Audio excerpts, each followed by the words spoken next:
Hello,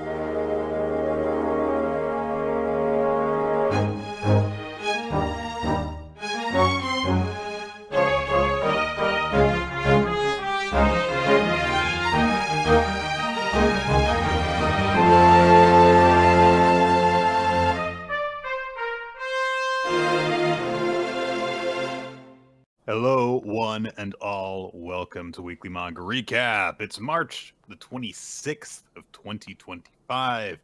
I am Nick. This is Quinn, and we are going to do the manga talkie stuff today. How y'all doing? Eventually. Nick, there's big news. Gotta talk about. How do you feel as a fan of the original X-Men movies? I think that the first two are incredible, especially for the the time frame that they came out. Mm-hmm. The third I recently rewatched with Nicole, like roughly a month ago. It's astonishing how bad it is. Like Yeah. how many character assassinations they managed to cram into that thing, and also just like how badly structured it is. I'm actually looking forward to watching Wolverine because I remember really hating it, but I think it'll be entertainingly bad. Indeed. There's like it's one of those things where it's like, man, you just can't make three good superhero movies in a row. It felt like that was the rule for a long time, and that was one of the ones that set the rule. So, I'm trying to think if there's the Captain America movies are all good. Those are all good. It was before that point by like a decade though. So that's actually not what I'm really asking about, though. I'm assuming that you haven't heard the news that they announced the cast for Avengers Doomsday. I did hear that someone in particular is coming back. Yes. Yeah. I don't know if we need to be coy about this. This was like an officially announced giant cast list thing. I don't think it's going to be a secret, but it sounds like they're trying to get a lot of those actors back from the X-Men movies. And I'm going crazy over here. I feel like no one cares about this as much as I do, but I care about it a lot. And I need someone to appreciate the fact that I'm like, we might get a good version of James Marsden Cyclops because he very much fits that character, but they treat him like shit in those movies, and I want him to look cool now. That was one of the weird parts of the rewatch was because like I knew that he got dicked over in the third movie, but they really have a hate on for him in all three of those movies. He's barely in the second one. He's just the guy that like gets in pissing contests with Logan so that Logan can win the pissing contest. Yes. Like it's really bad looks for him every single movie. The first movie, he says, basically every line Cyclops says exists so that Wolverine can say a much cooler line in response. Pretty much. And the second one, he gets knocked unconscious and is locked in a room for most of the movie. Then the third one, he just dies. So he did not really get his fair due. So even though some are decrying this is like an exhausting continuation of Marvel, just bringing back old actors, I don't care. I love those movies. Num num num num num. If they announced Daniel Cudmore was also coming back as Colossus, I would also pop. I don't know what to tell you. I love those stupid movies as much as life itself. There are a few cast members here and there that I could do without them. That's fine. That's fine. Yeah, look, I'm sorry. Colossus is one of them. I just want him to come back so I can see him again. You have to understand, Nick, as a Colossus fan, we don't get a lot of things. He doesn't get to look cool a whole bunch of the time. So the fact that he was in the movie at all, I had to learn who the actor was that played him. I was like, they might bring him back. And they did bring him back for Days of Future Past. I'm just saying the precedent is out there. I mean, the precedent also, unfortunately, is that there is a much better version of the character in a movie franchise that they wholeheartedly were just like, give us that, put that in the. Oh, if they just use the one for Deadpool, I'm fine with that too. I'm A-okay with that. But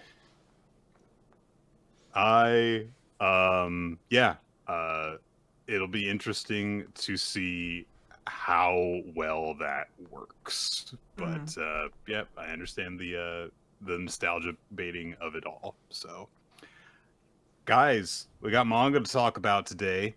Manga? There is an X-Men manga, but we're not talking about that. Ichi the Witch! Could we? I mean, we could. It exists. Okay. So. All right. The chance is coming then. Ichi the Witch, 27th Hunt, Most Wanted. There is an amusing framing device at the beginning of this chapter, just reiterating all the things that the one, like, tour guide / head priest / whatever you want to call this guy of Bakugami, saying, like, how great Bakugami is and how they treat every action of his as a great blessing, and how it would be a horrible crime if anyone tried to capture it or harm it. And he says, like, yeah, if they tried to do that, we would execute them. And of course, cut back to the end of the previous week, where Ichi has just attacked with his Inazuri, didn't leave a mark. Gokuraku decides, like, all right, let me just punch this thing. And the ring that he is wearing seems to grant him some sort of enhancement on this, because it goes gleam as he's rearing back to punch. And he just whaps the side of Lord Bakugami, who is still asleep, but does go like that. That did do something to that giant taper's inners. Big dust cloud goes up. Guards come in to go after Gokuraku and Ichi, who are like, all right, time to go. Gokuraku does this very interesting acrobatic dodge of all the spears and, like, hoists Ichi up into like a figure skating maneuver, basically. Like a figure skating / gymnastics maneuver. It is very nimble. It hurts my body to think about performing that action. I don't know which part of me would hurt. I feel like the back somehow would really hurt in this process. It doesn't seem like he needs to move his back to do it, but I still feel like my back would really hurt after I did it. Ichi is warned to plug his ears, and then Gokuraku just claps his hands together really, really hard, and it sends out a shockwave that temporarily, deafens people, stuns them, and he's like, all right, done, retreat, strategic retreat. But he seems to exchange a glance with the princess on his way to safety. The head priest guy curses Gokuraku, and so they say, all right, everyone, we've got to attend to Lord Bakugami's wounds, search the area, and then he starts calling over to Descartes and says, like, Lady Witch, sorry, we must track him down. And both Descartes and Kamugi are like, why has he done this? What have you done? No. Love the expression that Descartes pulls when she's talking to Kamugi. He's like, come on, what is he thinking? And so they say, like, what's going on with you? And we don't know anything. We are unrelated to this. Unprompted. The priest brings them up to speed on Gokuraku, saying that he is the most wanted criminal in the country, essentially, because he has tried to attack Bakugami 4 times now, and he always manages to get away. And now he has an accomplice. And like, who was that boy? I don't know. He must have used magic. He must be some sort of horrible villain. And again, Descartes and Komugi are like, we don't know who that is. No idea. They start putting up wanted posters that feature Ichi's, like, silhouette on them. And Descartes, says, like, is this really that big of a deal? It's like, yes, this is a horrible emergency. Wait, are you saying that it's not a big deal for you to help us hunt down and execute these criminals? All right, yes. Great way to make this situation come about. Like, don't you think this is going overboard? Overboard. Why, I bet it would be so easy for you to do the task. Fuck. How does this keep getting worse? She, like, gets pulled into the lynch mob, but she's, like, given a flag to bear as well. She's like, no! Because all she can think about is like, I know! I made a contract with Ichi, so if he dies, I die! No! I love Descartes. I saw a random post this week that was like, hey, here's all of the current heroines of Ichi the Witch, and it features, Chinatsu and Akane, and then of course, like Ruri from Ruri Dragon and stuff. And then it features Kamugi. And I was like, what are you on about? Okay.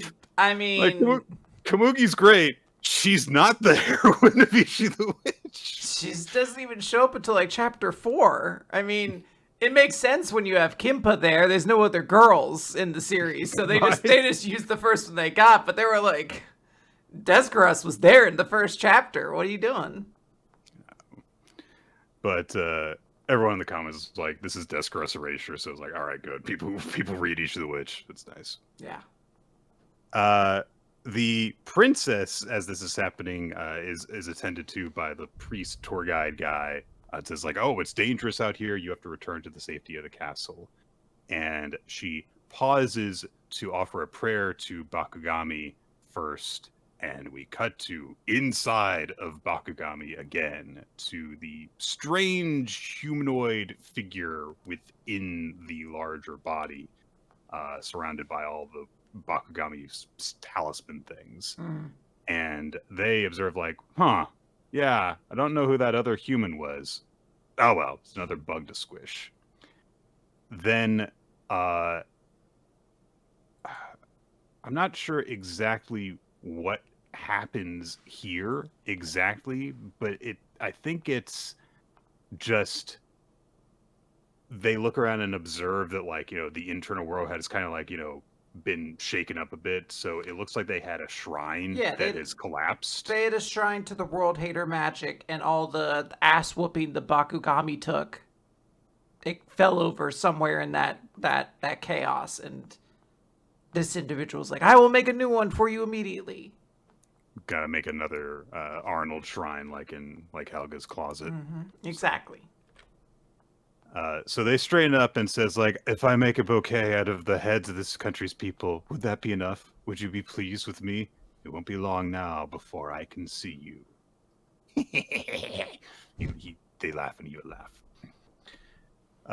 We cut to the castle where the princess, like kind of like looks over like a picture of her mother who has passed, of course, picture of her family, and then there is a whoosh behind her as through the window comes Gokuraku.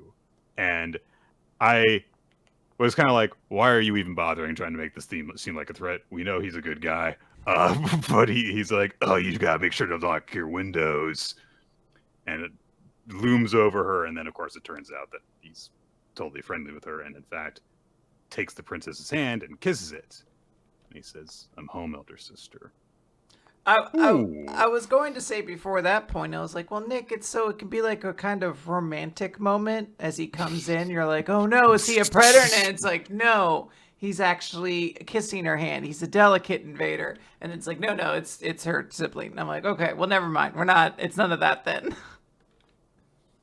This is interesting in terms of how it would affect the dynamic of what we know about the princess and Bakugami and Kokuraku's feelings towards it.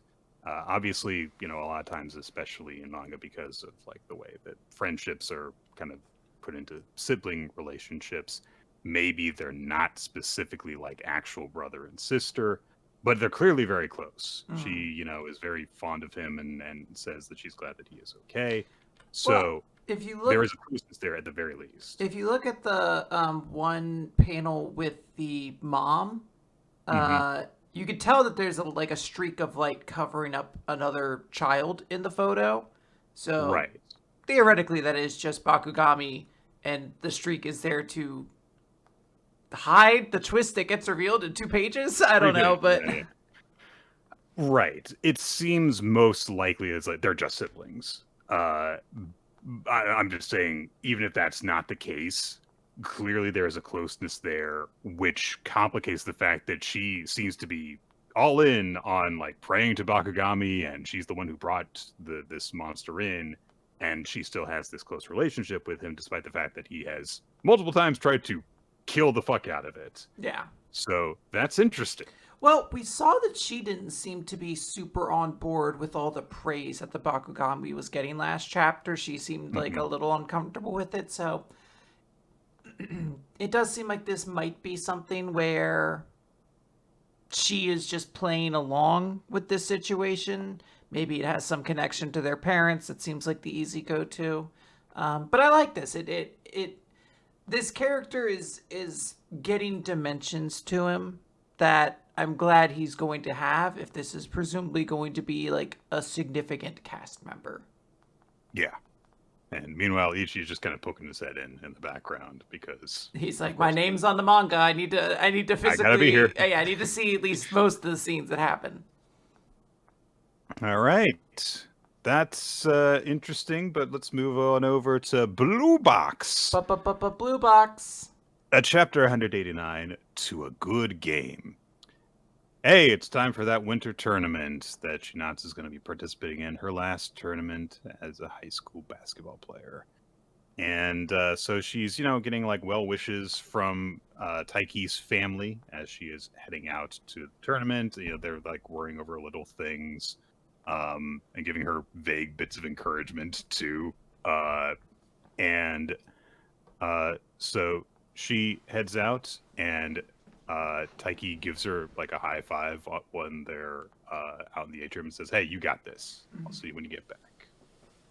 And but importantly, he refers to her as just Chinatsu. Doesn't call her Chinatsu Senpai for once. Which Taiki's mother is like, "What are you calling her that for?" Which, as far as we know, she's the only one that doesn't know about this relationship at this point. I was going to say, the grandpa knows because he was there when the dad came home. And we know that his dad knows. So, yeah, I have to assume the dad would have told her, right? That seems like kind of a big thing to keep from your wife. I can tell you 1,000,000,000%, I would not keep this from Nicole. So she would be the first person I told about this. So, but, I guess every family relationship is different. So maybe he was like, I'll respect Taiki's wishes until he tells her. I'm assuming it's she knows and is, I don't know, maybe she's being coy about it, or I don't know. Maybe she's known from the beginning and she's just cool about it. She says just Chinatsu? Yeah, I don't know. She has like kind of like smirky eyes, like a Foxtrot character would have when you could be like, they're being sassy at me. I'm not sure if I would. Okay. I'm not Didn't sure if you I would read say... the Foxtrot comics as a kid? Didn't you read Foxtrot comics? Quinn, let me tell you about the collected editions that I read growing up. Yeah.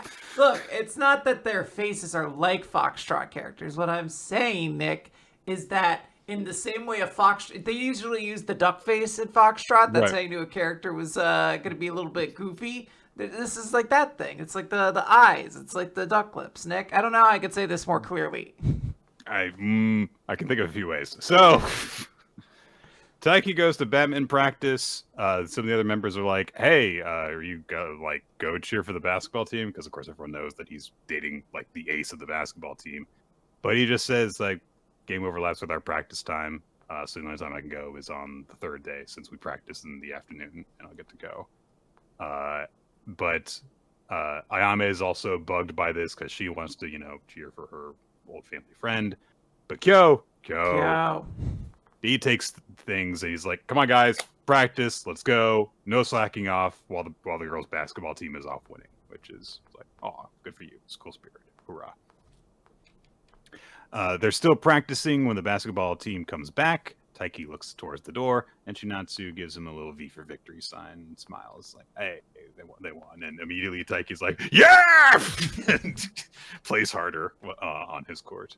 So, and we get a montage from there of just like some time progressing. After that, wishing Chinatsu well the next day. Aime's team winning very handily in their second game, and again they come back and Taiki's like, "Yeah!" and it almost seems like he clicks his heels when they come back. And then it's time for the third day of the tournament, the day when people get to go and see Chinatsu play. And so Taiki is going, of course. Kyo is with him, and he is so nervous that he immediately collapses to his knees when he's outside. He's like, "Oh, my legs are trembling because of the nerves." He really, really wants her to do well. But then Haruyu and Karen and Ayame all show up, And Taiki's like, oh, Haruyu senpai, you came. And he's like, well, Karen asked me to come with her. Good boyfriend. Yeah. Well, I mean, I'm sure for him, he's probably like, I'll take any opportunity I can to not have to study and to be with my girlfriend right now. I imagine their quality time together is pretty limited. You know what boyfriend doesn't come? Well, maybe he meets her there. Look, I will say this. Do they point it out anywhere? No. Because I would say, because another prominent boyfriend does show up. So I don't know. Maybe we do have to take note of the fact that this guy hasn't shown up. Yeah. Because fucking there's three boyfriends here. Because Joker from Persona 5 shows up, and you know. Yeah. There are as far as we know 4 girls in relationships that are in this game or attending this game. 3 of their boyfriends show up. So so Haruyu says, like, you know, like, I hope you've been doing well and everything, because of course he hasn't been able to go to badminton practice. He's no longer part of the team. He's busy with studies and stuff. And Heiki's like, I hope you're doing well with that. And he says, I'm better off than Nishida is. Which, oh well. Yumika shows up as well, and Taiki approaches her and is like, oh, you're here to cheer on Chinatsu senpai? And her boyfriend is like, she comes to every game of Chinatsu's. And he's like, you know, thanks to you helping Yumika get her passion for basketball back, I've lost out on a ton of quality time with her. Whenever I ask her out, she has to practice. When we do go out, it's to cheer at someone else's game. He's like, look, he's kind of like being hard on Taiki, but then he does say, hey, thank you for getting her back into basketball, because she's happier now. He's like, I am annoyed by you, but I am much more thankful for you for doing this, because she is much lighter. But I am annoyed with you. I really appreciate he's just being real with Taiki. He's like, this is annoying, but also thank you. But I would be very annoyed with you if I weren't so thankful. So I like that. And he also says, like, hey, because of you, I get to see Yumika's face light up with how happy she is. I was moved at how regret could transform into love. And meanwhile, Yumika's like going into the building, and he's like, well, wait for me. And she says, hold your breath until we're in the venue. Stop fucking talking about me. She's like, shut your goddamn mouth, please. Well, she didn't say please. I assume she just punched some in the stomach. I love you. Shut up.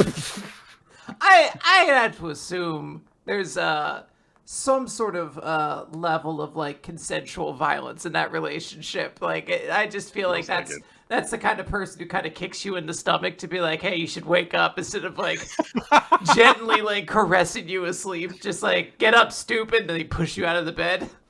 It just like starts like cutting off your airways. It's like, it's the most optimal way of waking you up. It's if I slowly suffocate you. Haruyu and Taiki go to get drinks for people. On their way, they have, of course, the chance to talk some more. And Taiki's really, really nervous, because he's like, like, it's like her entire basketball career is, coming to this. And Haruyu says, well, in a way, this is the moment of reckoning for her. He gets a drink for Taiki, and he says, until 6 months ago, I was throwing everything into badminton every single day, and I could not imagine what it would be like to lose that. But I adapted to it surprisingly well, and I've just been studying instead, focusing on my exam results and everything, and I realized, like, yeah, this is like, my life can just, be this way without badminton. And he says, I'm sure it's because I had my own moment of reckoning at the Nationals qualifiers that I was able to accept a different lifestyle now. And Taiki reflects on the match that they had, and he says, well, so that's like a good thing? And Haruyu says, and I quote, well, duh! And he says, like, yeah, it's like I learned that life isn't just about badminton. I feel how vast the world is. I'm closer to growing up now. And Taiki says, I'm scared of growing up. I just want to play badminton. Haruyu kind of laughs at him a little bit, and he's like, I know, shut up. I know, shut up. But Haru says that I'm just thinking about how it's been a really long time since I got to witness that kind of straightforward attitude. And I remembered it's cool to just stake your whole life on one thing. But hey, let's go. Let's go cheer on the Chinatsu Kano, who has poured over 10 years of her life into playing basketball. And they get back to the stands, and Chinatsu and her teammates step out onto the court and say, here's to a good game.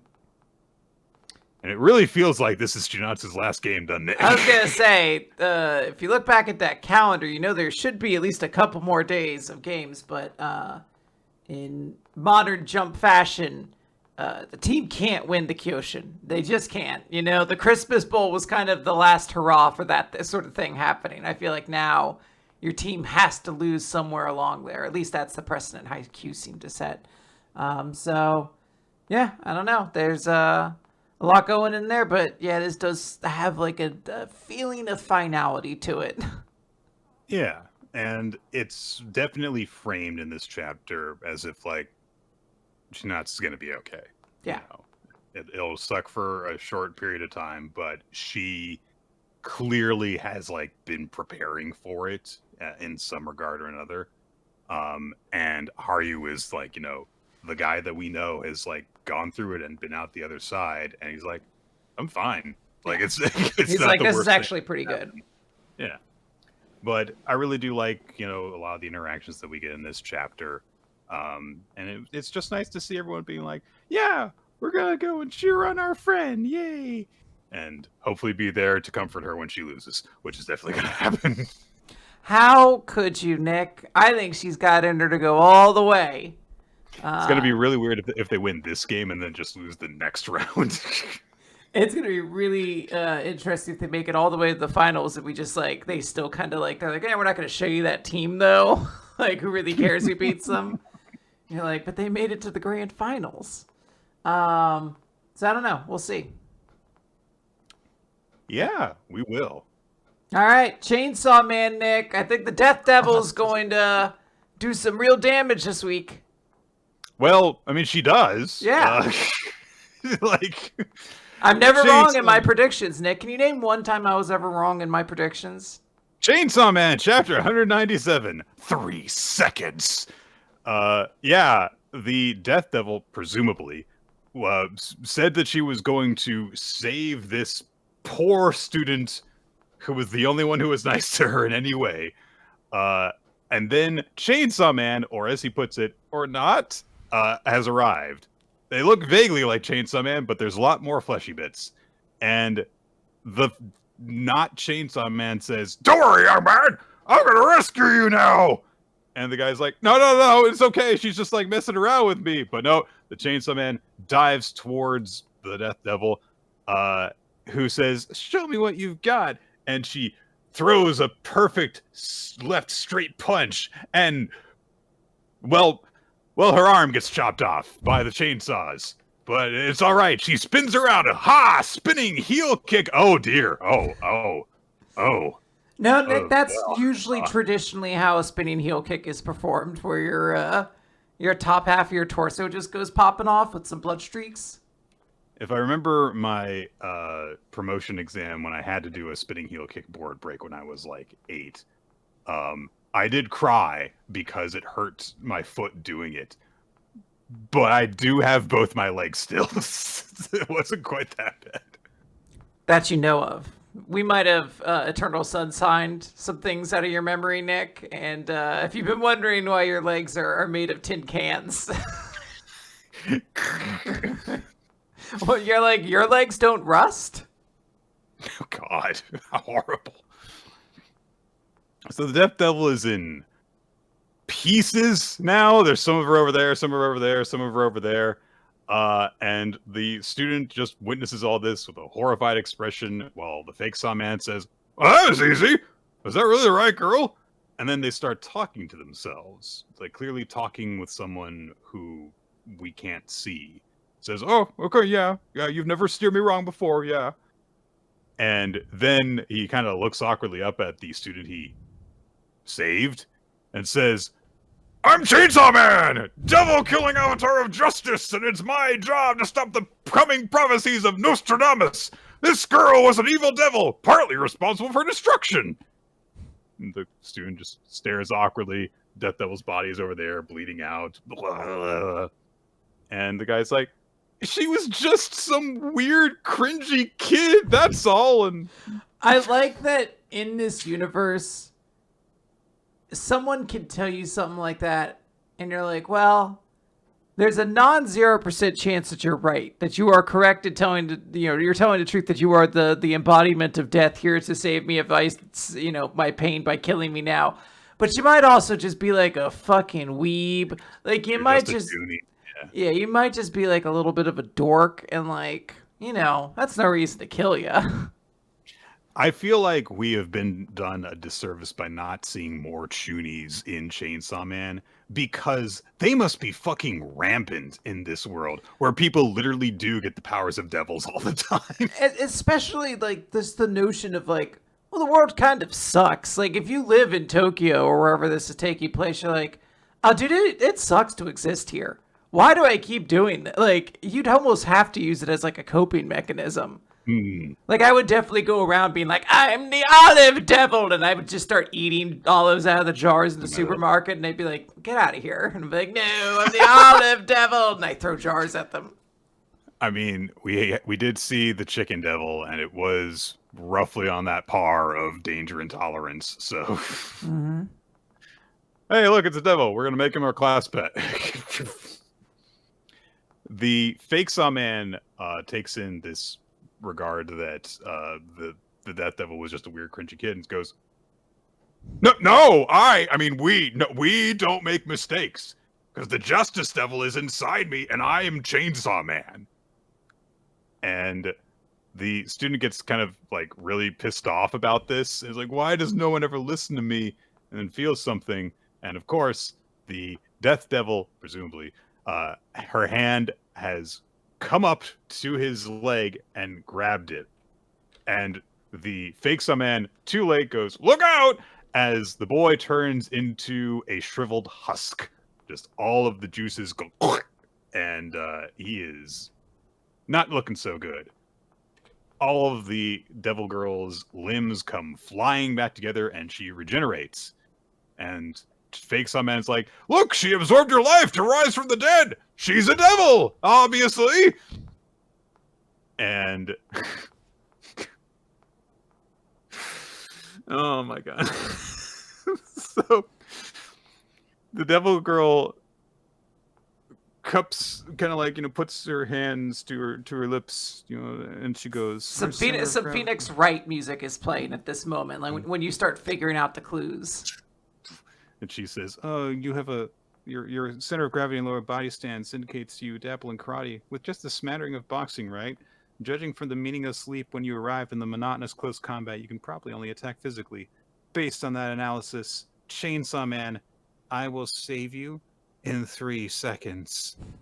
And they square off again, dash towards each other, and she just gets cut to pieces immediately. It's one of those great page turns where you're like, oh shit, is she just gonna fucking like 2-finger punches? No. I mean, and she was right in a way. This is technically a correct outcome of her. This fight will be over in 3 seconds. So, let's not doubt her prediction abilities. Maybe her analysis abilities, those might be a little bit off, but she's still alive because she's a devil, but her head just starts going, help me! And the fake someone's like, wow, she's weak. And that's our chapter. Well, look, everybody, it's the most dangerous enemy that the world will face, apparently.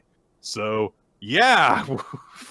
There's been a bit of theory crafting that I've seen from on our Discord of people suggesting that, hey, maybe the Death Devil is not actually the thing that all the prophecies are about. Maybe it's actually the War Devil, because, it sort of seems like Yoru's been built up to be really deadly and dangerous now. But I don't know. It wouldn't be the first time that a devil in Chainsaw Man looks really harmless initially and then turns out to be really horrifying. We'll see. Yeah, I mean, there is... an inherent, death is probably, I think, the strongest fear of them all, I would have to presume. So I imagine there is something kind of waiting in the other end of this where you're going to be like, holy shit, like, I don't know.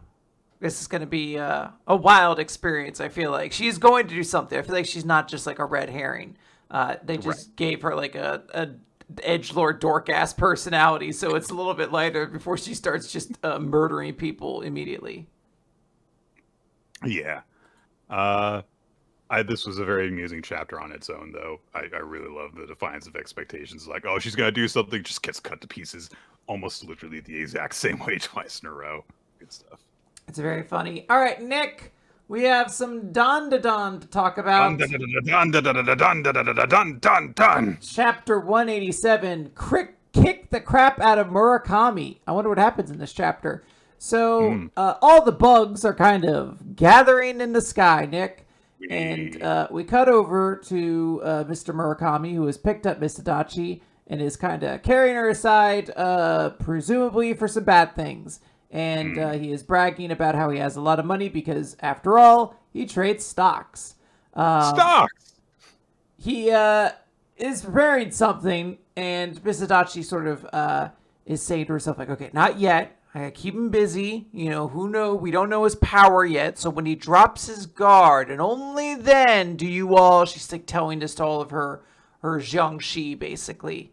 And a buzz starts flying by. And Miss Adachi's face is shocked as Murakami looks behind him, and there is sort of a swarm of bugs flying around the apartment. We cut over to the gymnasium where Ira and Rin are screaming because there are so many bugs around them. What the fuck is happening? All of the basketball dribblers they're just covered in these bugs. And Mai explains that this is Yukishiro's ability. Her ability doesn't allow her to amplify Ring's singing, nor does it allow her to control the pygmies. Her ability allows her to make all small living things obey her. The ability Lord of the Flies. And we get a big 2-page spread showing this off. I love how happy she looks. Yeah, so. She's just playing her music. Murakami is being, I don't know what the word is, so let's just say covered in bugs. Yes, smothered in bugs. He notes that they're getting into every possible opening, which is a terrifying thing. Bugs crawling in like my ear or nose is, I think, one of the most terrifying sensory experiences possible. So he is. You're not allergic to bugs like me. Hey, maybe I just haven't found the one I'm allergic to yet. Yeah, it's you haven't had that special sunbug come and find you and ruin your life. I just keep my options open. You know, you try to be on Front Street, but you know, you just take the opportunities when they come, Nick. You never know when you're gonna find that special bug that makes your throat close up and. I don't know, maybe I get superpowers too. Like for a brief moment before I asphyxiate, but for a moment I'm like, I think I could fly. You know? Something like that. If I am in Murakami's position, this room is on fire by this point. Like all of it, just get rid of all of it. You have a lighter that's on you at all times and gasoline. You just hurl themselves both in the air and you're like, this is going to solve the problem one way or another. I'm immediately tempted to start doing that. Hang on. No, that's a bad idea. Okay. Depends. How's your fire insurance looking? What? Okay. Yeah, don't do it.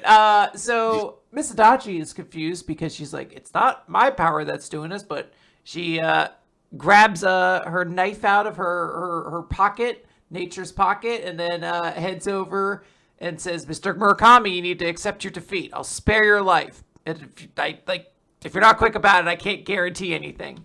Mr. Murakami is, of course, like, this is your handiwork, so you've been collecting powers. But she's like, you gotta hurry up and admit your defeat before you end up killed. Like, I don't know what to tell you.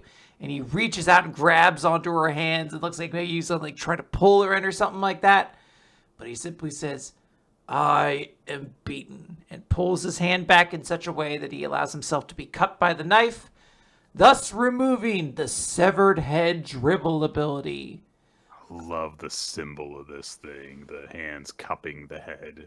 Oh, so cool. So, Miss Adachi, true to her word, is trying to save Mr. Murakami. She is asking her Zhongqi to help her, like, move all these bugs. But they start lifting him into the air and then smashing him through a window and disappearing. Cut over to the gymnasium. All of the bugs are gone. Yukishiro kind of collapses at this point. She's very tired. She did a very strenuous thing controlling these abilities. But they're like, hey, what exactly happened? And Rin's like, I don't even know. We don't know where Mr. Murakami is either. But that's when the bugs show up and they drop off Mr. Murakami. And he's like, I don't know what's happening, but, strange things really do happen. I was just about to get into a bath. I'm going to get going. You guys shouldn't be here on campus, so you all get home. He gets kicked in the face by Ira, who calls him a pukey pig bastard. And he's like, all right, fine. I'll delete the pictures of Yukishiro. Can we just drop this? But he still kind of tries to threaten her in the moment. He's like, I mean, you make too big of a deal out of this. It won't look good for any of you, right? I mean, all the pictures and everything. And Ira just ends the chapter by saying, oh, you've got it all wrong. What we want to hear out of you is something more along the lines of, I'll be off to the pen now, the pig pen. And she says that and kicks him super hard in the face in a giant 2-page spread. I'm not sure how many rotations this man's body has done in the wake of that kick, but it doesn't look like a healthy amount. It's a very satisfying kick. Yes. I don't love the pose. It's one of those ones where you're like, I feel like every part of your body is screaming at you right now. But, she probably does yoga, so it's okay. It's a good chapter. I like Yukishiro's ability. I assume that there's going to be, like, more explanation about it at some point. Like, what does small creatures mean? Just insects? Or, like, could she control, like, I don't know, rats too, or something like that? Yeah, I wonder if the pygmy thing is, like, their affinity with her may have to do with that ability, even if they're not directed specifically by it. But in any case, I just really love the name of the ability, Lord of the Flies. That's like that's cool. It's very straightforward, but it's a cool thing. And like, hey, a heroic character who controls bugs. It's been a while since we've seen that in a popular manga, and you're already off to a pretty good start. I was going to say, the last time Shino did anything good was like 2002. So I was going to say, she just needs one more fight, and I think she ties Shino for most fights a heroic bug user has had in the Jump manga. I think you're right, because Shino had. I guess it depends technically on what you consider a fight, because there is a bug user in Marriagetoxin, but he hasn't had like a real one-on-one fight yet. Yeah. All right, but that's Dandadan for this week. Let's do Astro Royale, guys. Oh man, it's chapter 46, dealing with the aftermath. Okay, so Shikaba is doing a flashback because of the time that he betrayed their dad and came to challenge him in the rain. And so they face each other off, and they've got swords. And their father says, I thought that if anyone came to challenge me, it would be you, Shikaba. And he trades blows with Shikaba. Shikaba manages to get a nick into his side, but he also takes a big slash in the face, which is where he gets his scar across his eye. Okay. Like, they immediately just, like, they are squaring off, and then, the two blows. And that's, like, all of the fight that we get to see at all. So, thanks, guys, for showing us that. But as soon as that happens, Shikaba suddenly backs off, and suddenly a weird thing is crawling around their father's shoulders, and it's got hands and stuff. And Shikaba's grandfather, Tendo, says, you finally let down your guard. And he has the Daybreak Ore. Gasp! And he steals his life force. Yep. And his strength. Which was what we know the Daybreak Ore does, It's now we know all the details about it, all of its lore. We have the backstory. Nick, nowhere else for this story to go but up, right? Yeah, it blows up oil rigs, and it steals individuals' life force on a very, very surgical level. Yep. Yeah. So, in the present, Hibaro says, "You tricked Dad?" And Shikaba says, "Are you angry about it?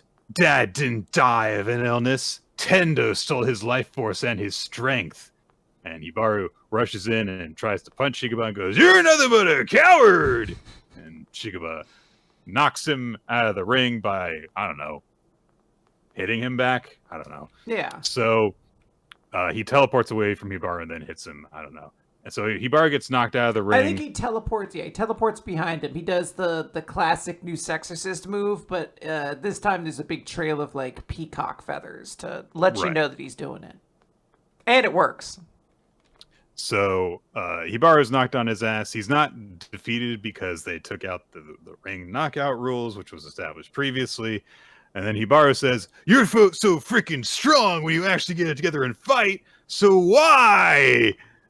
We cut back to that flashback to when the Daybreak Ore was getting used and, you know, their father's abilities were getting stolen. And he goes, "Oh, the Daybreak Ore!" And Tendo says, "I had Shikaba steal it." Cool story.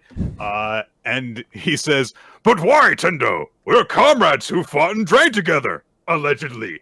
Why would you do something so cowardly?" Don't you remember the storied history between these two characters? Because we've gotten a lot of stuff about Tendo. You know, he's kind of like sort of the most significant character in the series. Everyone's always talking about like Tendo's really complex. Every new week we find out a new layer about Tendo. I had someone recently tell me, they're like, you know what I'm hoping from a show from Akane-banashi? I hope he's more like Tendo from Astro Royale. You know, you could just use a little bit more of that complexity that makes him so interesting. It was really interesting when I saw some of the current voting results of the Akane-banashi popularity poll, and I saw Tendo from Astro Royale has got a lot of votes for him. It's amazing. They usually don't let you vote people in from other series, but for Tendo, they make an exception. It's one of those things. You're just like, look, what am I going to say? Walter White is also the best character in Friends. I don't know what to tell you.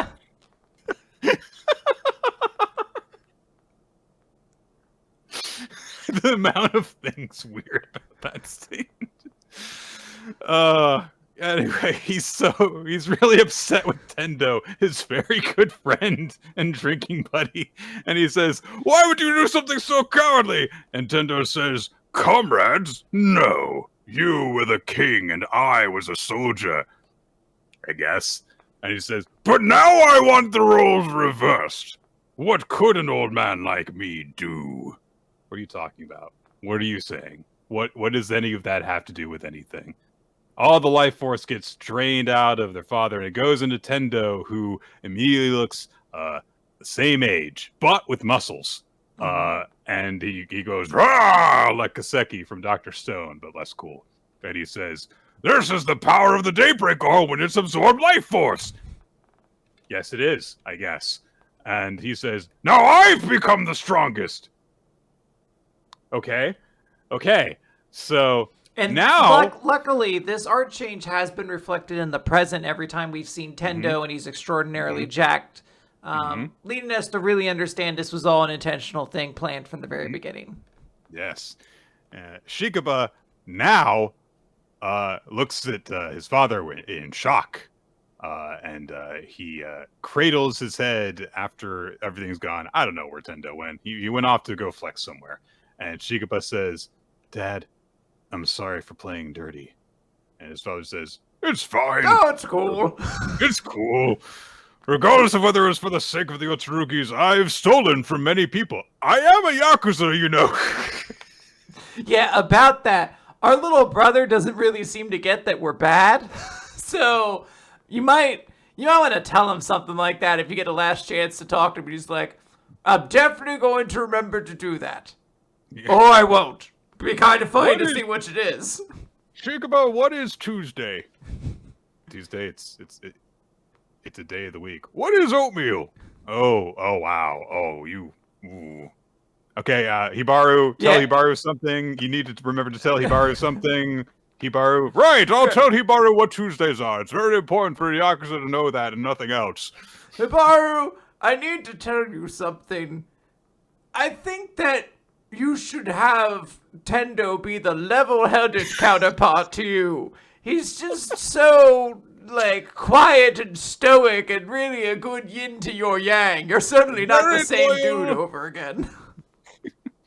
So, he says, so this is my punishment. Now don't tell anyone about this.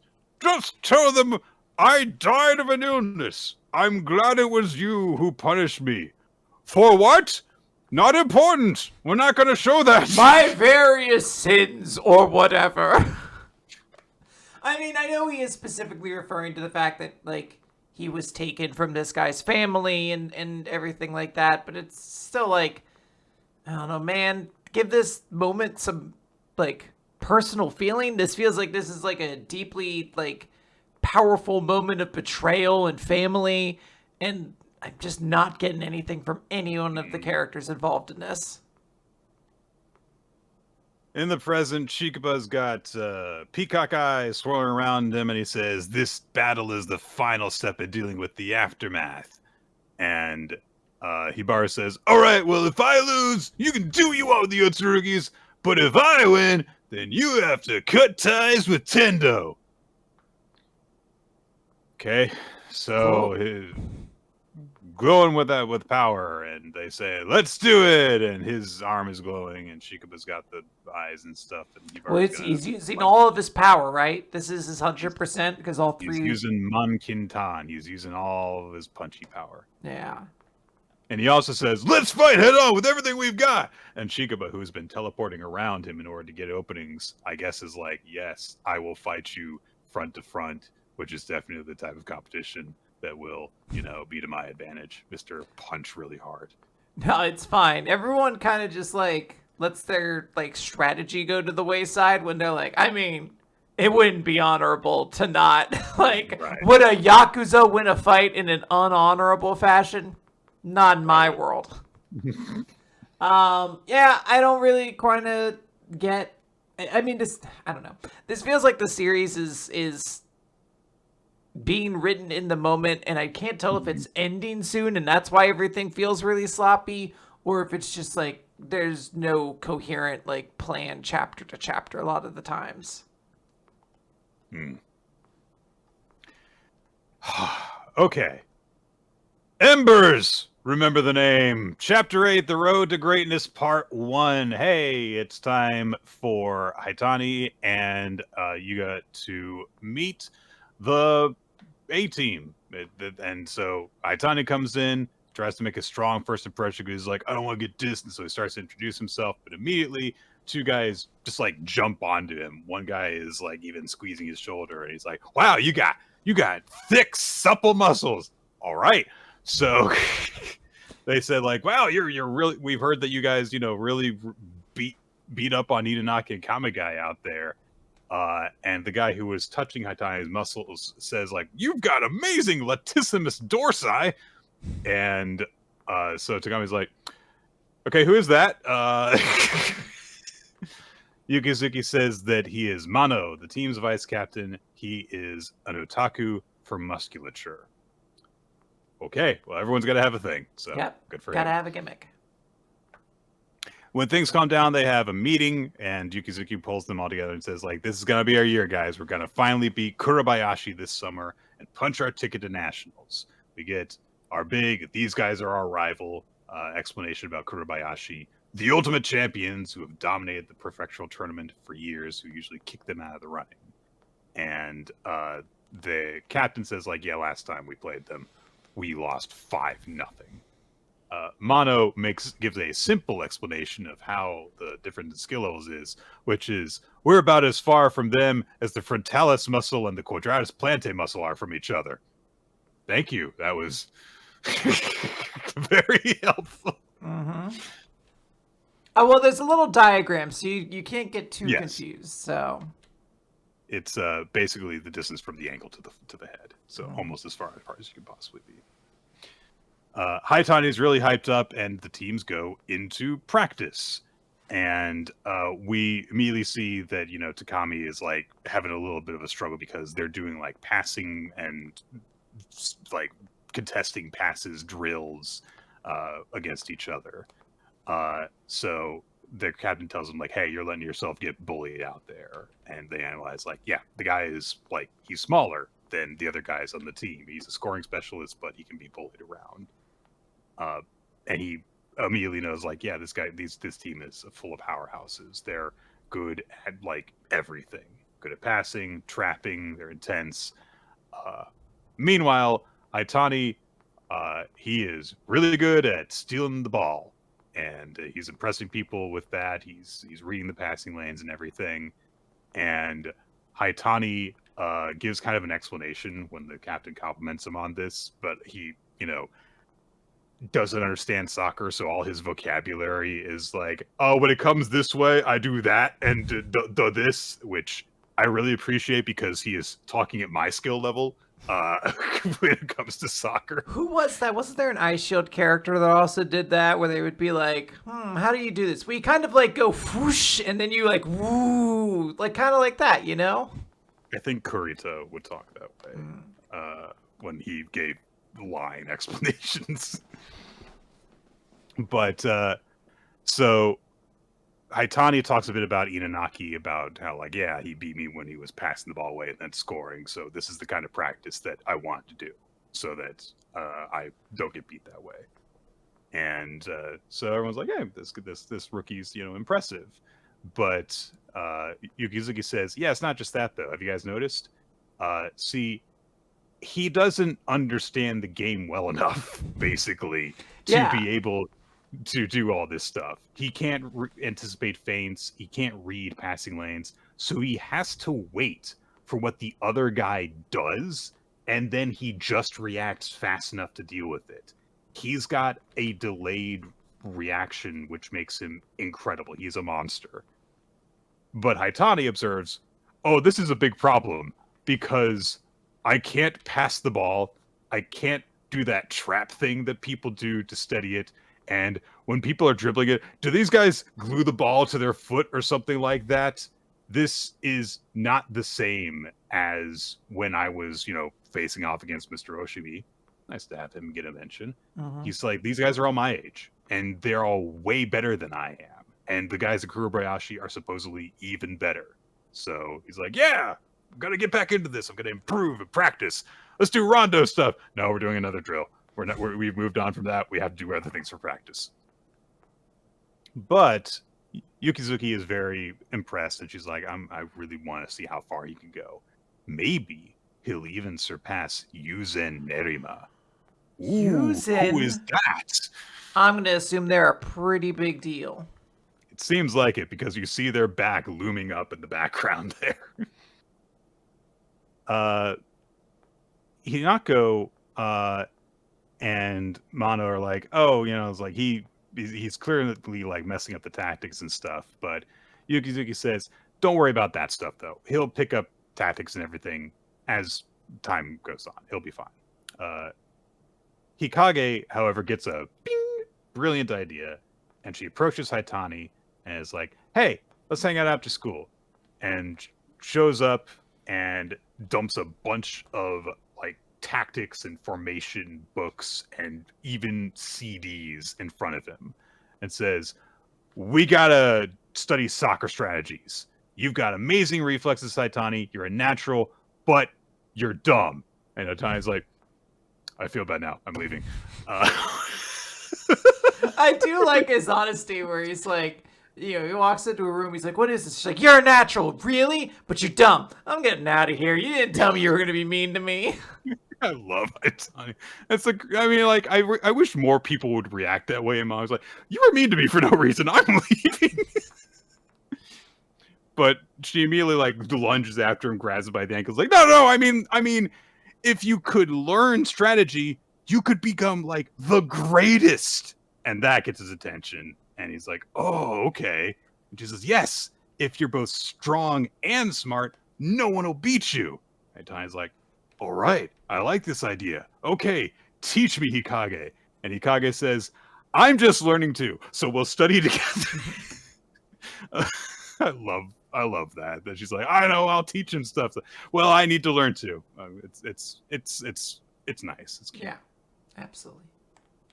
A week goes by and it's time for the preliminaries of a soccer tournament. And they're like, all right, we're gonna go up against Iba Seryu. They were a rough matchup, but let's do this because we've got, our new star athlete Takami, and we've got the beast Haitani, covered Haitani, and he is wearing glasses and he has a tactics book held open. And Yukizuki looks at him like, what the fuck is happening? And Kage is very, very proud to present Haitani 2.0. And Haitani poses with the glasses and goes, I bought these glasses specifically for this moment. I like that he is just kind of a dork as well, and I appreciate it. Makes him fun. And immediately she's like, come on, Haitani 2.0, tell him the opponent's formation is 4-4-3. Okay, close, it's 4-4-2. He immediately gets it wrong. It's very cute. It'll be very curious to see if this is like meant to be a gag or if this is leading to something more. Like, I wonder if it's a situation where they're like, you can't put too much fucking knowledge in this boy's head or his reaction time actually goes down or something like that. That seems like the likely direction. But it is worth noting that like the next chapter is probably going to also be where the first volume ends. Usually around chapter 9 is where they do that. So I wouldn't be shocked if maybe it's something that comes, like maybe they jump forward to this match against their, rivals in this preliminary tournament or whatever it is. Since it seems relatively inconsequential, you're usually able to lose the preliminaries and still have like a season, right? I'm not sure exactly how this is structured in terms of how the tournaments and preliminaries and stuff go down. I think it varies. People are saying it had a bad first ranking. I thought it had a good one. Didn't you tell me, Nick, it was doing great?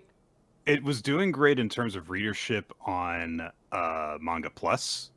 But I did see like the actual Weekly Shonen Jump rankings, and it does seem low for where it was positioned. But I don't know. We'll see. Give it time. Yep. I'm. Who knows? Maybe the first finals go well, guys. So. All right, Nick. Let's talk about Hima-Ten. Let's do that. It's not chapter 10, though. That would be great if we were talking about chapter 10 of Hima-Ten, but that passed. It's just chapter 10 every single week. Yeah. Hima-Ten, chapter 10, part 25. Kanna House Call. Yeah, so Iomori is hanging out at home. His younger sister Mikoto is there too. And so he says, like, okay, I'm going to prepare meals. Is there anything you want? And she says, yeah, I'm good with whatever. And she kind of apologizes for the fact that she and her brother are just home on summer break. But he says, like, yeah, the big issue is that vegetables are really expensive right now. So there's more food they got to prep at home. So that kind of sucks. But out of the blue, he gets a text from Kanna saying, my parents sent me a bunch of vegetables. Would you like some? If you need any, let me know. And so, of course, they immediately set up a little meeting. Kanna comes by with a backpack full of veggies to deliver for them.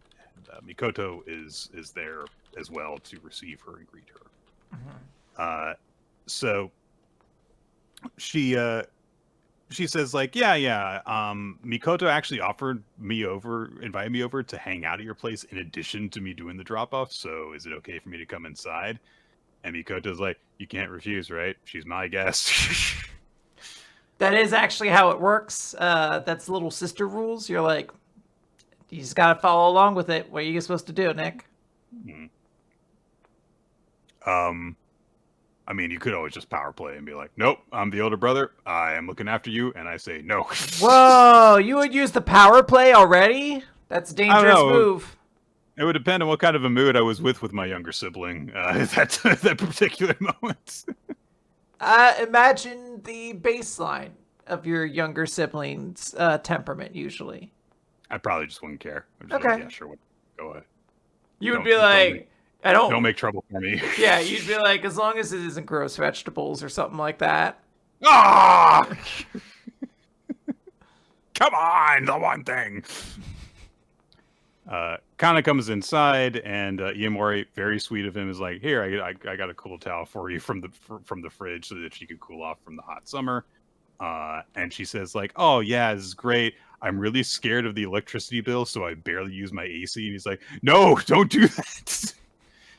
Absolutely do not do that." And he's like, kind of starts lecturing her a little bit, like, all right, "The place isn't that big. Come on." Uncle Moneybags Nick over here is going to tell you one thing, but Frugal Quinn is going to say you don't need the heat on all the time. You just need the heat on enough that your pipes don't freeze. What's this heat you speak of? That's true. Let me put it this way. You don't always need air conditioning, Nick. You do here. Oh. You literally do. Because especially if you have a place like ours that is poorly insulated, even if you're like, we don't need the temperature to be that low when we're not here, if you do that, you get mold. So you just have to run the air conditioning even when you're not there to enjoy it. It sucks, and it does drain your bank account, but it's better than dealing with the mold afterwards. So you're just gonna have to deal with it. True that. So Iamori, brings that up about Kanna's place, saying like, your place isn't that big. You can afford to, run the air conditioning. It's worse if you get a heat stroke. And so noting that, Mikoto goes, "So you guys aren't dating, but you've been to her house, but she lives alone." And Iamori's like, it was a job to help her unpack. So immediately, like, Kanna and Iamori are like, "Oh, that's a little awkward." They get to talking a bit. We learn that Kanna is from Nagano, which is a place name that I recognize as being where the Winter Olympics were in the late 90s. Oh. And she drops out a photograph of some vegetables, basically. Yeah, I was like, I don't know. If you did hand draw these, it would be incredible, but I do assume that this was digitally created in some way of just like, look, if not, this person should be in fucking, like, vegetable advertising, because I've never wanted to fucking bite into a tomato more than these ones right here, and I fucking hate tomatoes. I don't know if I've ever wanted to devour an eggplant before, but those look really good. Whole tomatoes, I should clarify. I'm not a maniac. I can eat it once you do something with it. Chop it up. Boil it, mash it, stick it in a stew, Nick. All the things you do with potatoes. Oh, potatoes. Well, potato. But tomato. I'm confused now. All right, so Iamori is and Mikoto are both like, "Holy shit! Look at these awesome vegetables." Kanna says they might not look pretty on the outside, but they taste good. What vegetables are you talking about, Kanna? I don't know how they could look better unless they had like legs and like a credit card I could just use. They're just like, just take this. My credit score's great. So, but Iamori's like, this is great because we're trying to stick to a budget and stuff. And Kanna's like, you seem more and more excited than when I made that omelet rice. And he's like, no, I'm not. And I feel like again, Mikoto's like observing, documenting. Interesting. This does happen sometimes where a member, like somebody your sibling knows, will have like a friend over to the house, and like just a younger sibling will just say shit that you're just like, oh, like, that's what this relationship is. Like, you guys spend a lot of... I didn't know about that. Didn't know you guys went to the zoo together. Interesting, Which is ironically the last place I saw my sibling, so... Kanna is like, you really are a housekeeping boy, Iamori. Feels like a different name for this series, Housekeeping Boy Iamori. But... she says, like, yeah, I don't know of, like, any other guy our age who would be excited about getting vegetables. But Iamori's like, I'm excited to give my family good food. But, yeah. Mikoto suddenly goes, hey, you want to see my room, Kanna? And so Kanna, accompanies her there. And she's kind of like, idly, like, looking at her phone and stuff. And she says, so you made omelet rice for 10, huh? And she goes, and she just looks right at her and is like, you like him, don't you? I mean, you wouldn't be doing all this stuff if you didn't like him. And so she can't say anything in denial. She's like, I am here for something else, and there is nothing going on between us. Okay, yeah, that figures it. That figures for him. That he's an idiot basically. But she also says, like, Dad said that there were 3 of you who came by on the last day of school. So did the other 2 have something to do with that? And Kanna's like, yeah, and I can't compete. And Mikoto's like, then maybe I could help you. Then she's like, yeah, our mom likes you. I like you. So don't lose hope. Let's make an arrangement, basically. Well, not even an arrangement. She's just like, I want to support you. Like, I want you to win. I want you to be my big sister. This is great. You're fun. Yeah. So, when they come out, Iamori is thinking about the situation, and she's like, I'm kind of worried about Kanna and stuff, because she's, seemingly not taking care of herself and spending more time worrying about me. Mikoto comes in and says, yeah, I'm going to go to the corner store. You should show Kanna your room. She leaves, and Kanna's like, I mean, yeah, you got to see my room. I should get to see your room. Ha. It's fair. It's fair. So they do that. He has a very sparse room. It seems like he's got a shelf, he's got a desk, he's got a bed. I mean, it makes sense. He's a cleanly boy, and also their family doesn't seem to have a ton of money, so I imagine he doesn't spend a ton of things on like decorative purposes and stuff like that. I imagine pretty utilitarian. Iamori, of course, gets a little bit of the, oh my gosh, an attractive young girl is in my room with me kind of vibes. And he's like, it's okay. Come on. I'm just a supportive friend to her. Don't get excited. But Kanna's like, oh, you got one of my magazines here. Oh, and you've got housekeeping books and stuff. And Iamori recalls something that Hanoka said, which is the fact that, she said like, hey, this is the first time I've ever had a boy in my room and everything. And he starts to go like, hey, maybe you could like go. He's get out of my fucking room. And Kanna says like, oh, just a little longer. And then she brings up, one of the magazines. She's like, why do you have 2 of these? And Iamori's like, oh, so you gave me one before you transferred, and I had already gotten a copy before that because I wanted to support you. And it's like, oh, okay. And while they're looking at the magazine, Kanna says, hey, did you see this? Because these are pinup entries for Miss Jam. So she explains readers basically get to pick one of these entries to win a grand prize. They get a cash prize. They get featured on the magazine's cover. They get a photo book. And Iamori says like, oh, wow. So were you like one of these top 10? And she says, I am. Yeah. But this is from a few months back at this point. And so Iamori says like, oh, does that mean you didn't like win? And Kanna says, well, my manager is going to tell me today, but I was really anxious about it. So I didn't like want to be like home alone when I got it. So I kind of like took my mind off of it by bringing you vegetables. And, so, she came to see Iamori because he is her biggest supporter, basically, in this. So she's like, I want to be around you when I got the news. Which she does. Her phone rings at that moment. She gets the news, and she grabs Iamori, and she starts crying because she's won the grand prize. This, honestly, very weirdly paced thing. I was like so grateful. I was like constantly like, oh, I hope Kanna wins the like contest she revealed existed to us 2 pages ago. Just very weird. Like the tension, it was palpable for 1 page. So. We knew this is her opportunity. She wants to be on the cover of these magazines. Thankfully, an opportunity just happened to come up immediately. So, she hangs up with her manager and then gives Iamori a big hug, and then she's like, oh, sorry, like I shouldn't have like hugged you over that. But then she tries to like, regain dignity in the situation. Says, I mean, you should have hugged me back, right? Come on. But Iamori is actually like tearing up a bit because he's very proud of her. And he's, also trying to do the guy thing of like, no, I'm not crying. Come on. I'm just really proud of you for working so hard.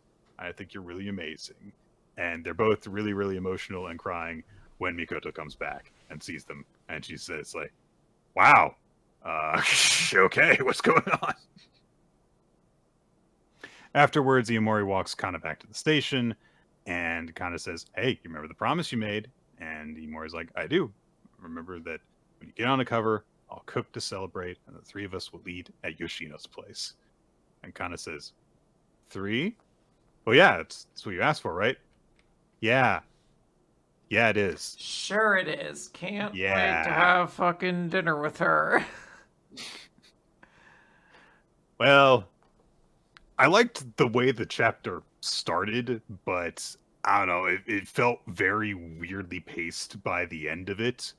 But I guess we're just moving on. It's not. I actually that, like the ending weird. quite a bit. Like, I actually like when he's just like, "Oh my god, I'm so happy for you." Like, it's a very adorable, like, element to show of his character. Just like, yeah, no, he's not just like a nice dude. He really is like a little bit invested in like the success of all these people, and he really cares about his friends. You know, it's a sweet little moment. And I like how they even ended with like, "Oh, I've gotten on the cover of a magazine. That's what we promised earlier, right? So that means you have to make me food." And, you know, the added twist and wrinkle of like, "Oh, but I thought it was going to be like a one-on-one date thing." And you're like, "Oh, well, obviously, right, Mari."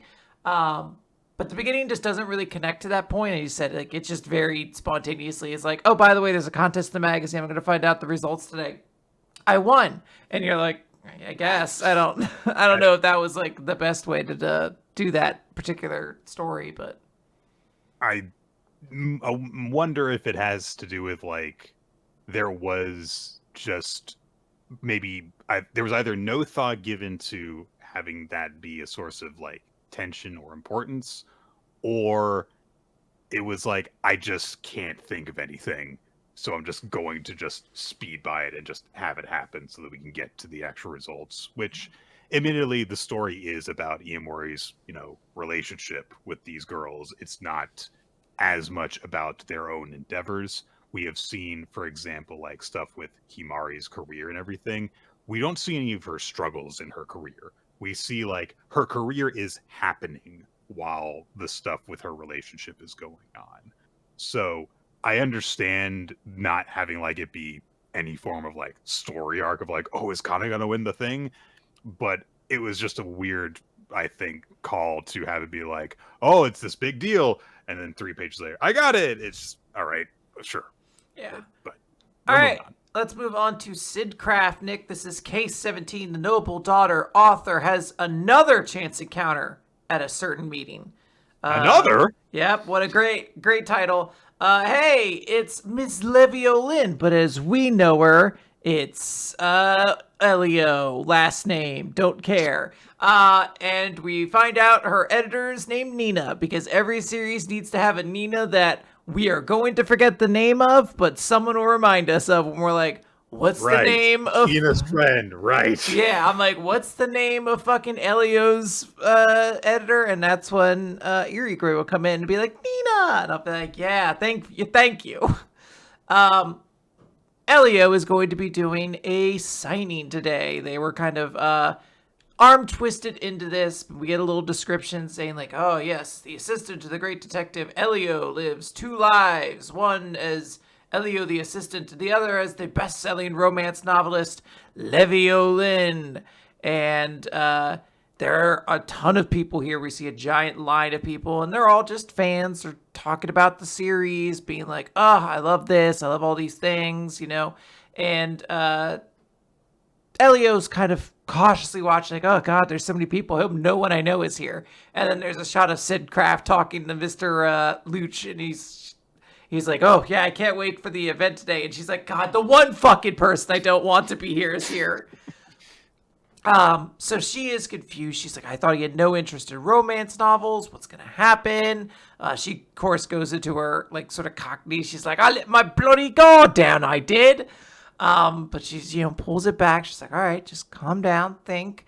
Just, I'll disguise myself. I'll figure something out. And then she hears a voice behind her. It's like, what a maddening shock.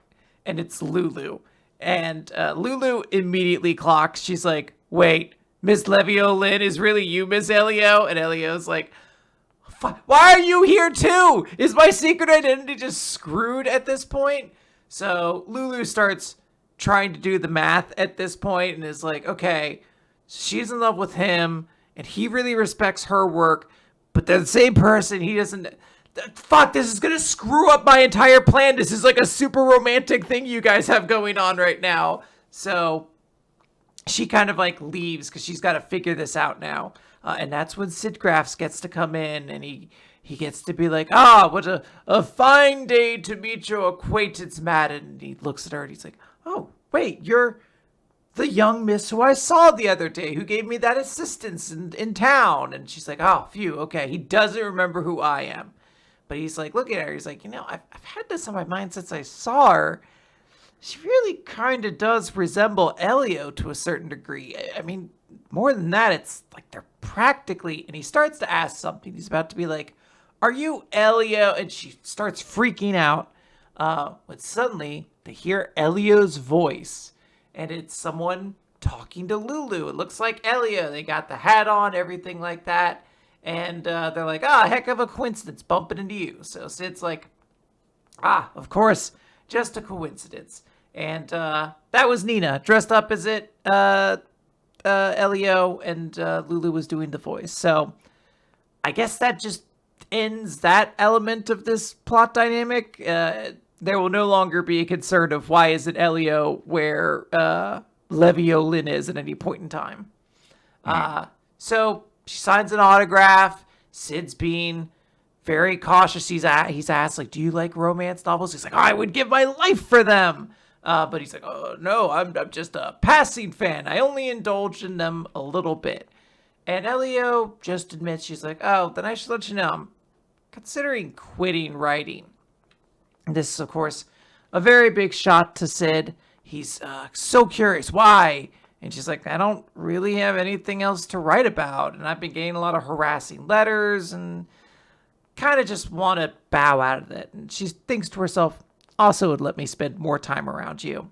So she's like, yeah, I agree to this signing just as like a last hurrah. And it literally knocks Sid Kraft like half unconscious. He is like sprouting mushrooms as he like just sits in a daze. The line starts moving, an old man starts going in. And Elio is greeting this person, but he reveals his cane sword and he tries to kill her. Detective Sid Kraft, of course, figured this out and takes the blow, and they apprehend this man, and he does the thing of like, how could you possibly know? Elio's hat goes flying. How could you have possibly known? And he's like, because you didn't even think about a cane once remotely. He's like, you didn't use it on the right leg, you didn't hold it right, nothing about it made sense, buddy. But also, the most damning thing is that in line you were asked about who you like, and you said you're a fan of the hero Edgar, and the name of the main character in this series is Edward. No fan would ever make that mistake. Not if they're a genuine Sophie Unite. Honestly, it's really weird that nobody called that dude out. You would think that in like a big fan signing, someone would be like, that's not the name of the character. Get the fuck out of the line, old man. You're not real. Boo, boo. Just start beating him up. Get out of here. I would say if I saw a man that old and they got the name of the character wrong, I'd be like, yeah, I love Edgar too. And I just mentally be like, all right, I have no idea who that is, but whatever. Sure. Just make me look like an asshole, Quinn. Thanks. Well, I don't know if I'm necessarily saying you're not the correct one in this situation. As said, this man was a murderer, so I probably should have called him out. Everyone's like, wow, Nick, how'd you know that guy was a murderer? Wait, what?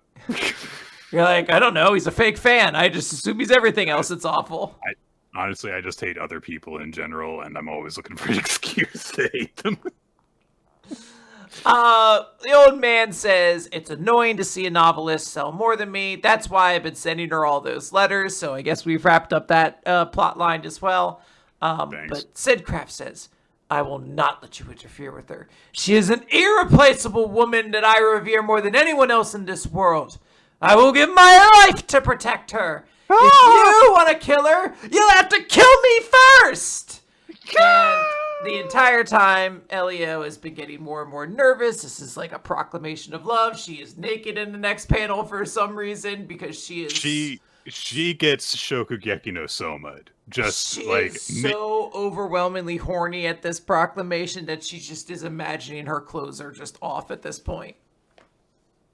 Look, Sigcraft is ranking kind of poorly right now. We gotta.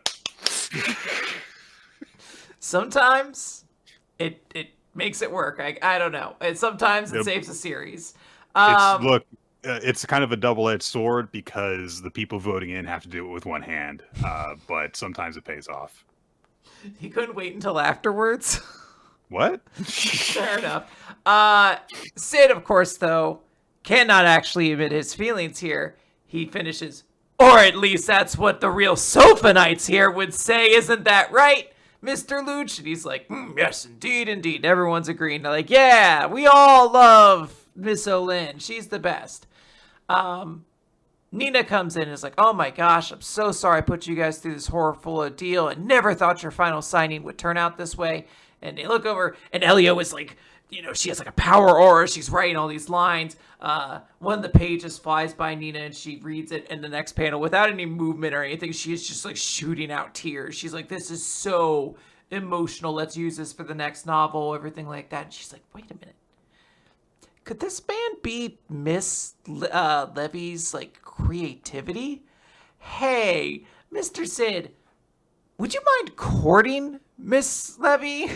And he is like, what kind of question is that? She's like, it could be fake. It doesn't really matter. It would just be, a really useful thing for writing. She's like, well, no, that would be such an inconvenience too. We can't possibly impose. And he's like, well, I'm kind of lost in all this, but if I can help the esteemed, writer of these books, then you know what? I'll do it. If there's anything I can do to help. So that's the situation. It looks like we'll eventually, if it's not next chapter, at some point down the line, get a chapter where Elio has to go on a fake date with Sidcraft.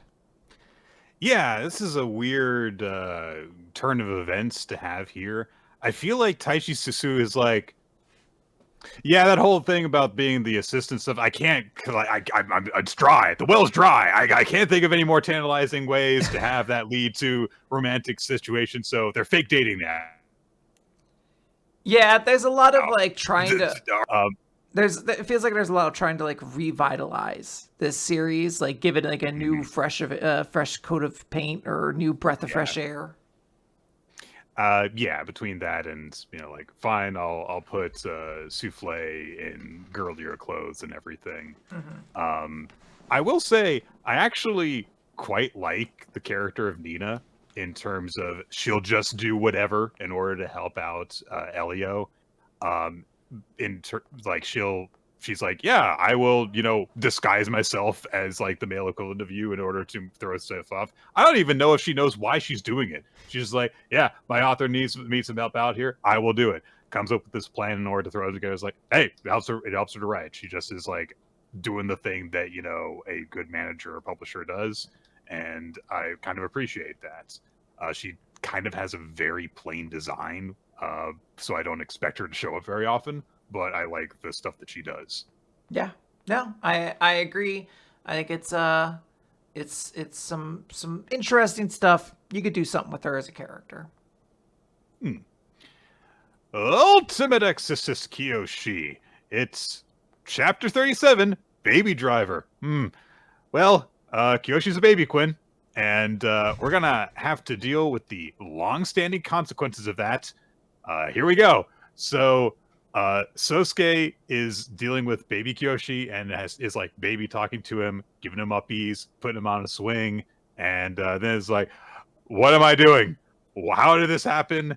What are we gonna do? We need him for the Black Parade and fighting it off. Okay. All right, a demon did this, right? Right? Okay. So, and then he looks at Kiyoshi, sees that there is like smoke coming out of his shoulder, and he's like, all right, this is a poison used by demons. In which case, I can purify it. And so he takes him over to a little spring in the park and uses his exorcist abilities to create an ephemeral azure to purify the impure. Exorcist's holy water technique. Panacea. I don't know how to say that word. I will confess. I don't actually know how to say it. Panacea or something like that? I don't know how to say it. Yeah. You know what? This is what we have the internet for. We can find out. So, he puts it in a bottle, not with a... Panacea. Nope, I take it back. It even has a little... Panacea. Panacea. Okay. It has a little baby bottle topper on it. So he gives it to Kiyoshi to drink, and he's like, all right, he should be back to normal in 10 minutes. And now sits down with him on the bench. But oh no, enemies appear. There is a feminine demon with, like, flower tendrils coming out of her head. And she starts attacking them. Sosuke puts baby Kiyoshi on his head, and then blasts apart her minions. She lashes out with one of her tendrils directly towards Kiyoshi, who just kind of hops up off of Sosuke's shoulders and then scurries across the tendril and into her face, leaving an opening for Sosuke to blast it apart.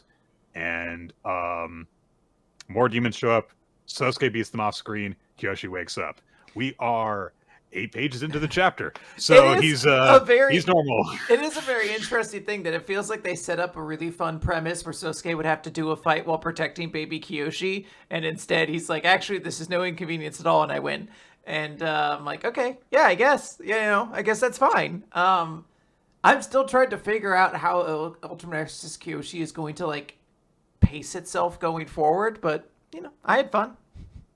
Yeah. Oh, right, really there's weird. Another half of the chapter. Yeah, there's 14 pages left of this.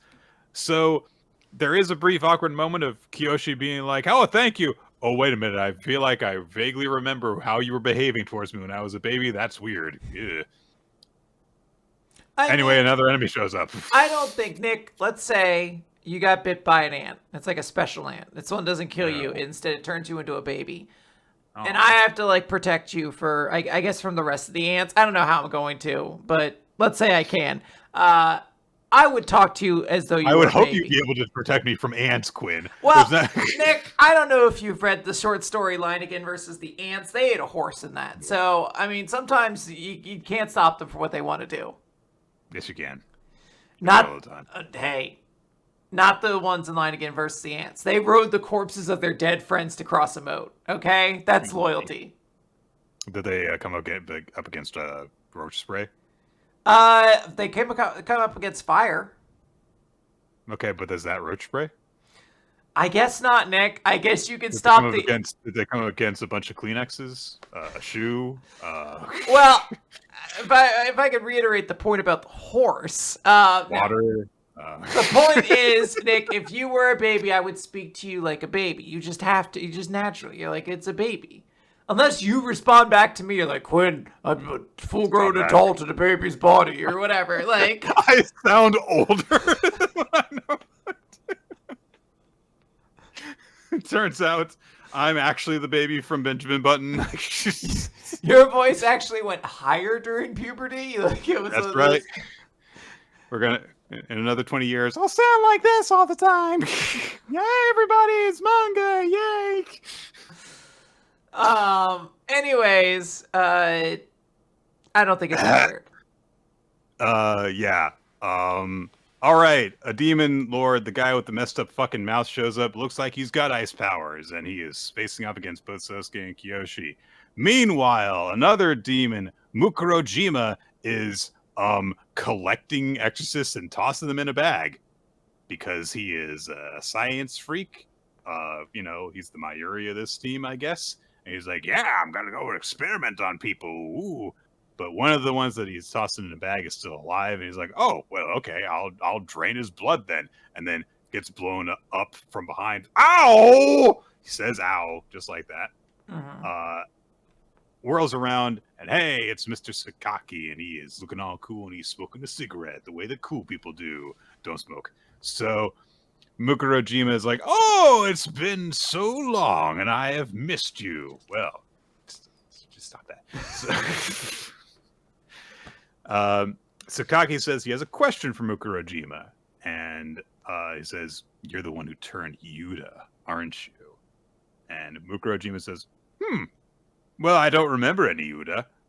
Anyway, moving past that, he says it's time for a death battle between exorcists.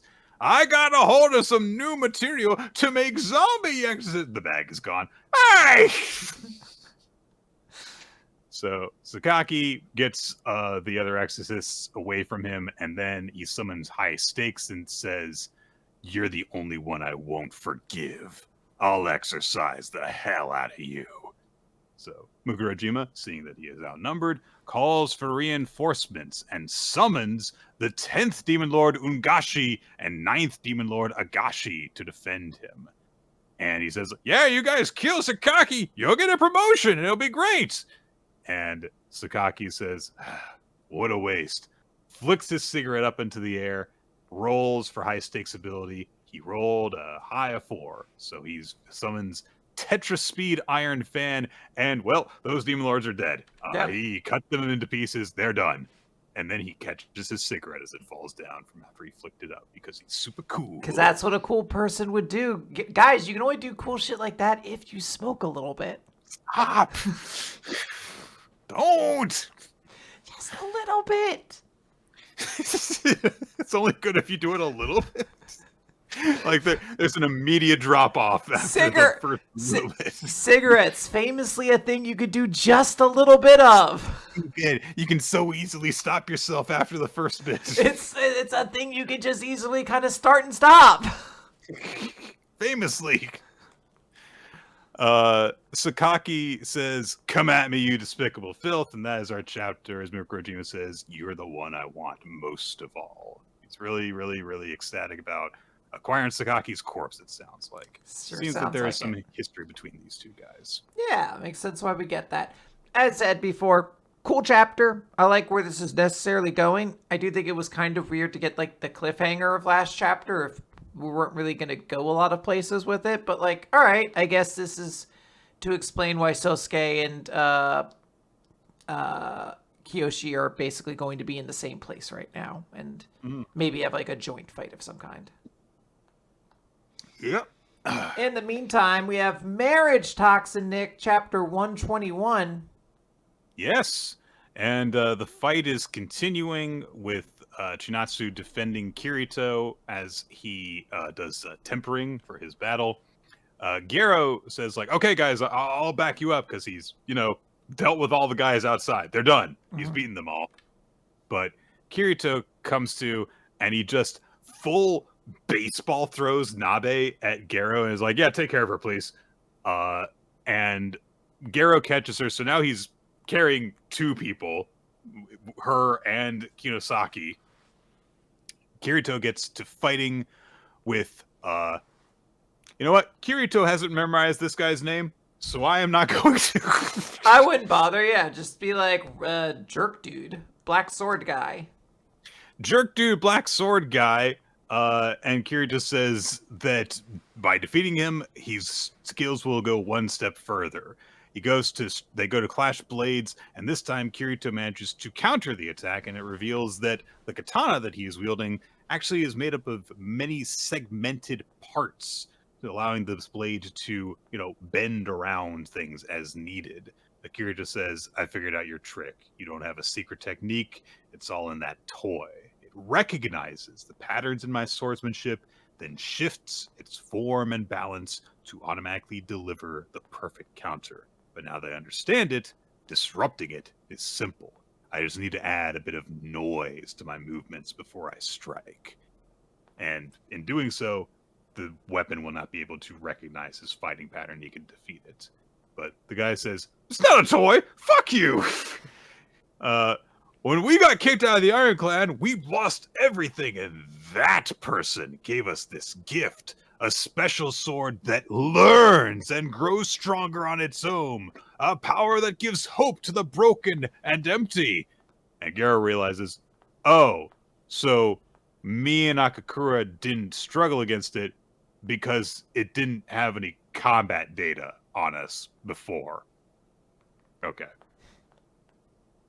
But Kirito says, "Hey, you would have been better off living an empty life than daring to assault Nabe." And the guy's like, "Well, fuck you. My sword just finished learning from the latest data, And he proves it as they clash again, and this time Kirito gets another wound. The noise that he attacked with was not enough to mislead the sword, so he needs to temper again. And he calls out to Chinatsu to defend himself, and she is able to block it with her keep out tape again by just, throw up a shield everywhere. Fuck that sword. It's not getting past this. Yeah.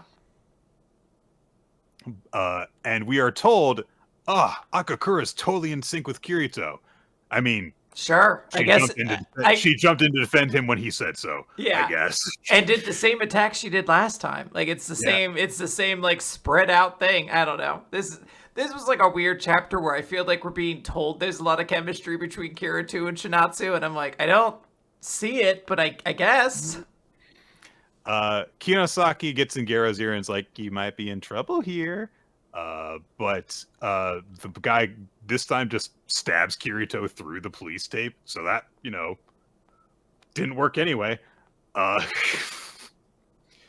And he says, like, look, you can keep on improving your technique. My sword will just absorb everything you do with all your hard work, so you're at your limit. And sure enough, he gets freaking just stabbed in the chest this time, just straight up impaled on the super AI sword.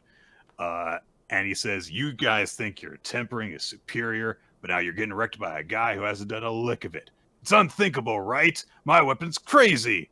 And Kirito says, nah, I'm pretty sure that the family head, Yasuto, Morito, I'm sure they'll all be overjoyed with everyone else following suit. With this toy, we can become even stronger. I do like this look that he gives. I want more of this Kirito then. Oh, look at the chemistry between him and Chinatsu. Is like, is there? Remember their iconic lines they shared with each other? Because, like we're kind of trying to suggest there's a reason for Gero to be jealous. So maybe they've had a couple like little flirtatious lines or something like that. Any like one of those like instantly memorable moments, Nick? All right, have they exchanged any real meaningful dialogue besides "protect me now" and "yes"? You're weak. Oh, that's right. Yeah, that's kind of romantic in a way. It's hot. Look, I get weak in the knees whenever somebody's mean to me. So maybe she also has the same situation. No judgment. So Kirito says, "Well, we don't banish anyone in the family. You all withdrew of your own accord. I suppose the Iron Clan just wasn't for you." Oh! Pew, pew, pew, pew, pew. Anyway, he gets mad. The other guys show up too. They've got their super learning swords. And he says, look, I just used all my combat data and shared it with these guys. And that also includes data on the Poison User and the Protector too. You might be right. We're all just dropouts, but there's no going back for us anymore. And his sword does something. I think it bonds with his arm? I think? It's kind of hard to tell with all the effects going on around it. Yeah. But it's got like veins going into it and stuff. He says, we already offered all we have to that person in order to crush you all. Sword slashing. Gero has to dodge around while carrying two people with him now. And he's like, these guys are not moving like people. It's like they're being puppeted. Ooh. He doesn't say puppeted, but they're being controlled by someone else. But in that moment, Kinosaki takes charge, and they say, hey, Gero, leave Namecha to me. After surviving battles with you to this point, I've become a pro at running away. So immediately Gero's like, all right, I'm counting on you. And once this job is done, I'll treat you to a nice T-bone steak. And Kinosaki's like, that's exactly what I want to eat the most right now. Wink. And runs off through the one of the many holes in the building at this point, while Gero turns to fight. So we got Kirito with Chinatsu and Gero fighting against Weird Sword Guy and the other Weird Sword Guys as Kinosaki runs out. But at that moment, Nabe stirs and sniffs the air. And as she comes to, she looks back through the gap in the wall, and in her mind's eye, she sees a whole bunch of Gaku. And she says, oh, you've gone and multiplied. This is going to be one challenging bonus stage fight. And the image we get of her is of her younger self. So she's like gone into her like battle trance, it seems, at this point already. Yeah, it seems like she is going to be an extra little dangerous factor to consider here because it doesn't look like she's like distinguishing friend from foe when she sees them as her like ultimate rival. So I imagine she might go after anybody in there. Cool stuff. As mentioned, we're not super into like the tease of like Chinatsu and Kirito could be a thing. It's, you know, it's fine. They could be. There's, you know, let them like do cute stuff together or whatever. Just, you know, give us a reason to care is where I'm at. Now, if we want to take romance advice from a series, I do think the place you would want to go to is, of course, New Exorcist. Right. So, Chapter 91 of New Exorcist, which is Love Advice, that's just the chapter title, features a sexy pinup. Whoa. Of course it is, Nick. They're both in the water wearing white shirts that allow you to slightly see the outline of their bras. Yeah, it's... Is there anything more erotic in the world? Why is this picture, I guess? It's like, it's because the same thing happens in the chapter itself. Anyway, they look very not just like unperturbed by what the position they're in. You don't know enough about pornography. It's hotter when the women look like they don't want to be there. It's not even that they don't look like they don't want to be there. It's like they don't know what's happening. Yeah, like when the girl just kind of gives you like a blank expression, you're just like, that's what I'm looking for. Anyway, Gakuro got a massive power-up in the last chapter because a girl told him she liked him. That's canon.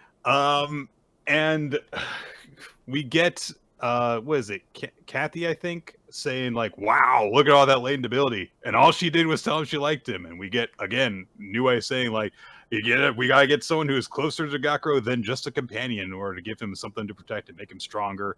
She says, while observing from the background, while not wearing glasses, I swear I'll be the one to train you until you're ready for it. Next panel, she's wearing glasses. What is it? So, and she has a different hairstyle. She, like, her hair, like, morphs panel to panel to panel in this fucking sequence. It's annoying.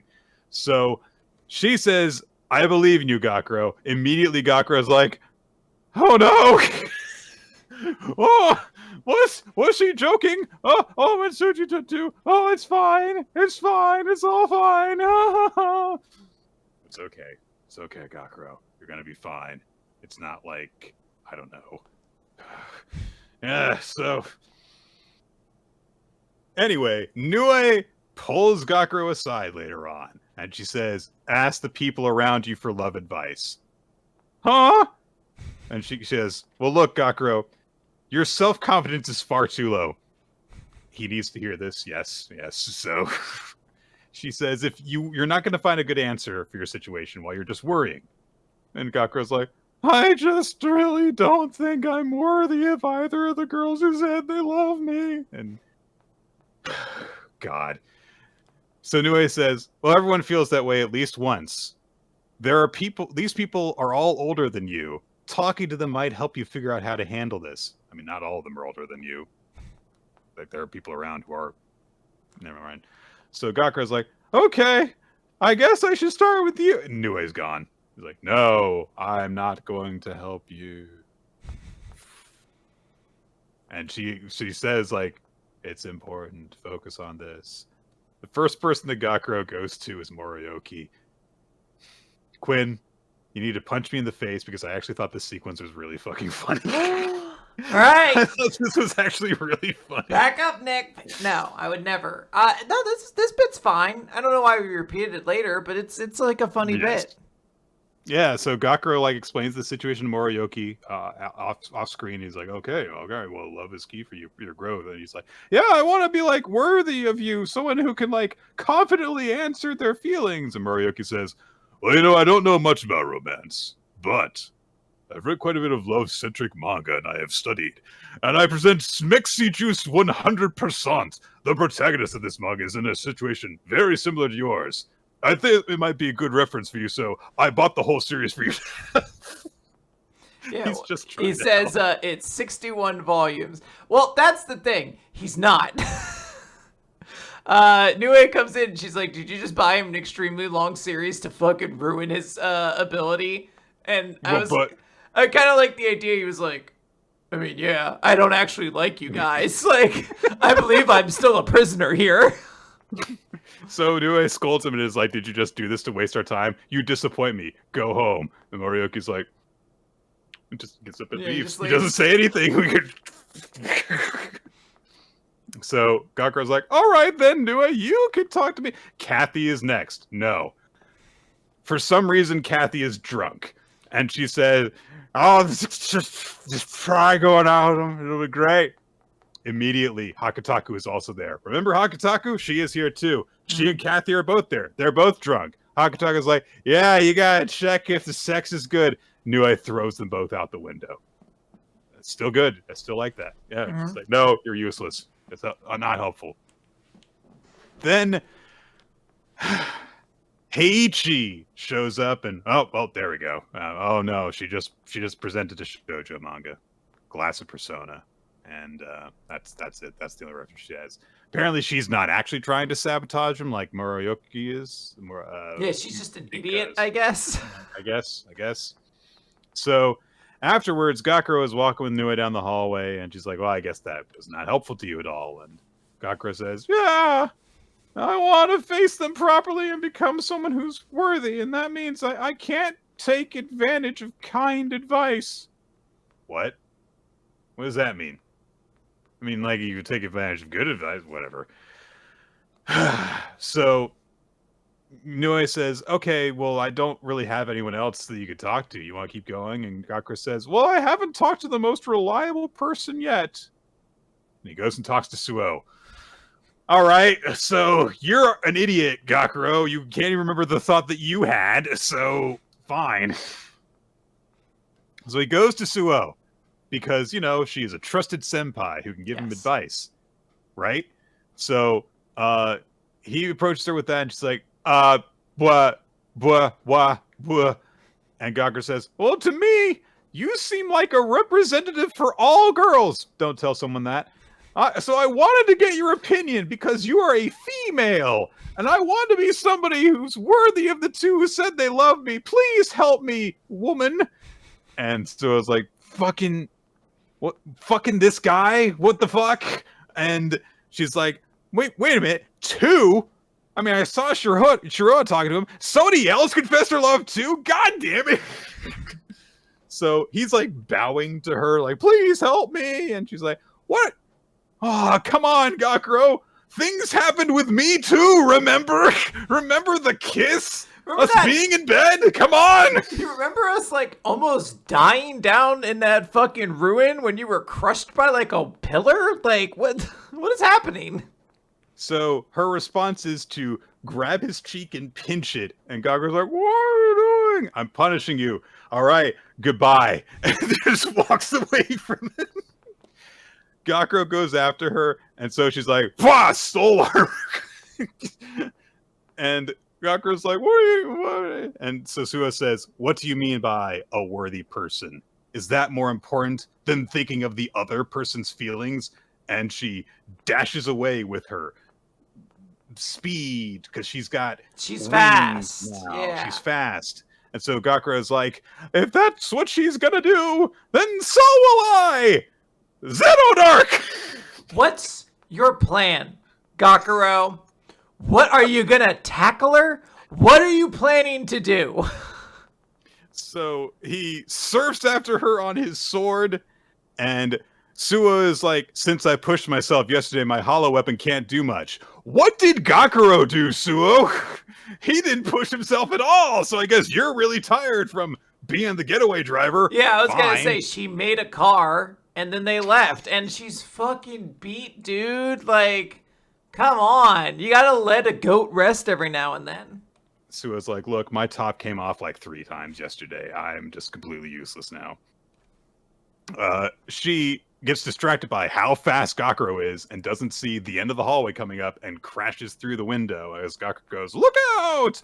Immediately, Suo is like, oh no, I need to hurry and regroup, and her soul armor dissipates, and Gakuro's Exorcist powers dissipate, and they grab hands as they fall into the pool.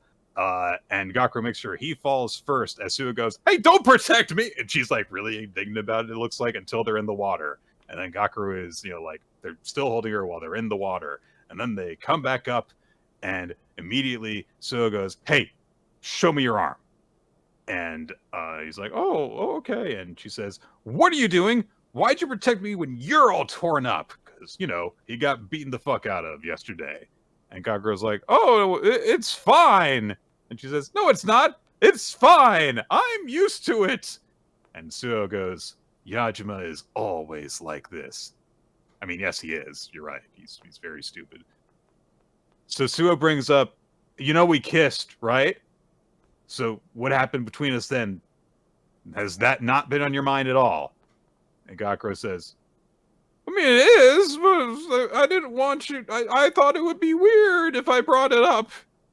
And Suo says, "Well, you should care about it more, because I'm practically losing sleep over it this whole time." Anyway, her shirt's see-through now because they're in the pool, and it's a white shirt. And again, but moving on. Once again, the hottest thing you could possibly do. The kids are going crazy, Nick. Let's just move on from that because the story does. It's fine. And she says, "Why is your confidence so low?" And she's also thinking, "He's pretending it doesn't hurt for my sake. He's strong. He's kind." And then she blushes while she says, "You're really cool, You get mad for your friends, and you fight for all of us, and you're stubborn and kind. Even now, you're constantly saving me. You're cool. I think you're very cool, Yajima. So, listen, it's completely okay to care about things like that." And suddenly Gakuro's Exorcist form comes back. Whoosh! Okay. And Nue's little indicator thing comes up and says, "New function detected. Manifesting." Okay. And Nue is watching all this because of course she is, and she goes, "I didn't know it had a new function." And the Yodama Nue thing goes, it's very weird. And then she goes, "God!" and lays an egg. No, her head pops off, right? Isn't that? I don't know. Maybe she does actually. Yeah, I guess she does lay an egg. Yeah, so that happens. And they're like, "Wow! Is that how new functions show up?" Yes. It is, because it just did. And Nue is like, "Wow, look at that. A new power even I didn't know about." Okay. So she's really proud of Gakuro. And then we also get someone saying, "Wait a minute, that was Gakuro's energy, wasn't it? It's someone with the level 4 spirits association there." And so she turns and goes, "That was Gakuro, wasn't it? Can I go and see him?" And Raise says, "Wait until the transfer tomorrow." And Gasha, "Don't you forget about me," says, "Nue's training seems to be going well, but it's too late." Okay. So new harem, who dis? So that's that chapter. This is so stupid. I like parts of it because of how stupid it is, but it's just stupid in general. I will say it's not good, certainly. But despite the fact that there are bra outlines twice in this chapter, New Exorcist has not been doing great. Now, granted, New Exorcist just essentially decided to do the end of the Soul Society arc, like just flat out, let's just do that. And that was like a super popular thing, so maybe that like will help raise its rankings in a couple weeks. But as of right now, there's like a small little part of me that's like, maybe it dies. Maybe this stupid fucking series finally ran its goddamn course, and now we don't have to deal with it in the future. I don't know. I don't want to get excited for it. There's just a small part of me that has a hope. I'm not putting money on the table for it. That's all. Quinn, Akane-banashi, story 151. Mew. Sorry, it's customs. Customs chapter title. And because 151 would be Mew the Pokemon's number. Yes. I first thought for some reason you just wanted to meow, and I was like, go for it, Got Shomei on the cover with his watch thingy. And we get a little flashback to when Akane actually called up Hasho for a little bit of advice on like, hey, I gotta ask Shomei for a favor, to teach me and everything. And she said he told her like, I think you should ask him for lessons directly, but you should be aware of two things. One, he does not think highly of your promotion to Futatsume because it happened almost as fast as Kaisei's did. Special exceptions create friction. Be prepared for any outcome. I will add, however, that I think if he senses your intentions, his answer will be... But of course we get to the present, and Shomei has just said, I will not. I do not waste my time on pointless things. That is one of my customs. Now, if you'll excuse me.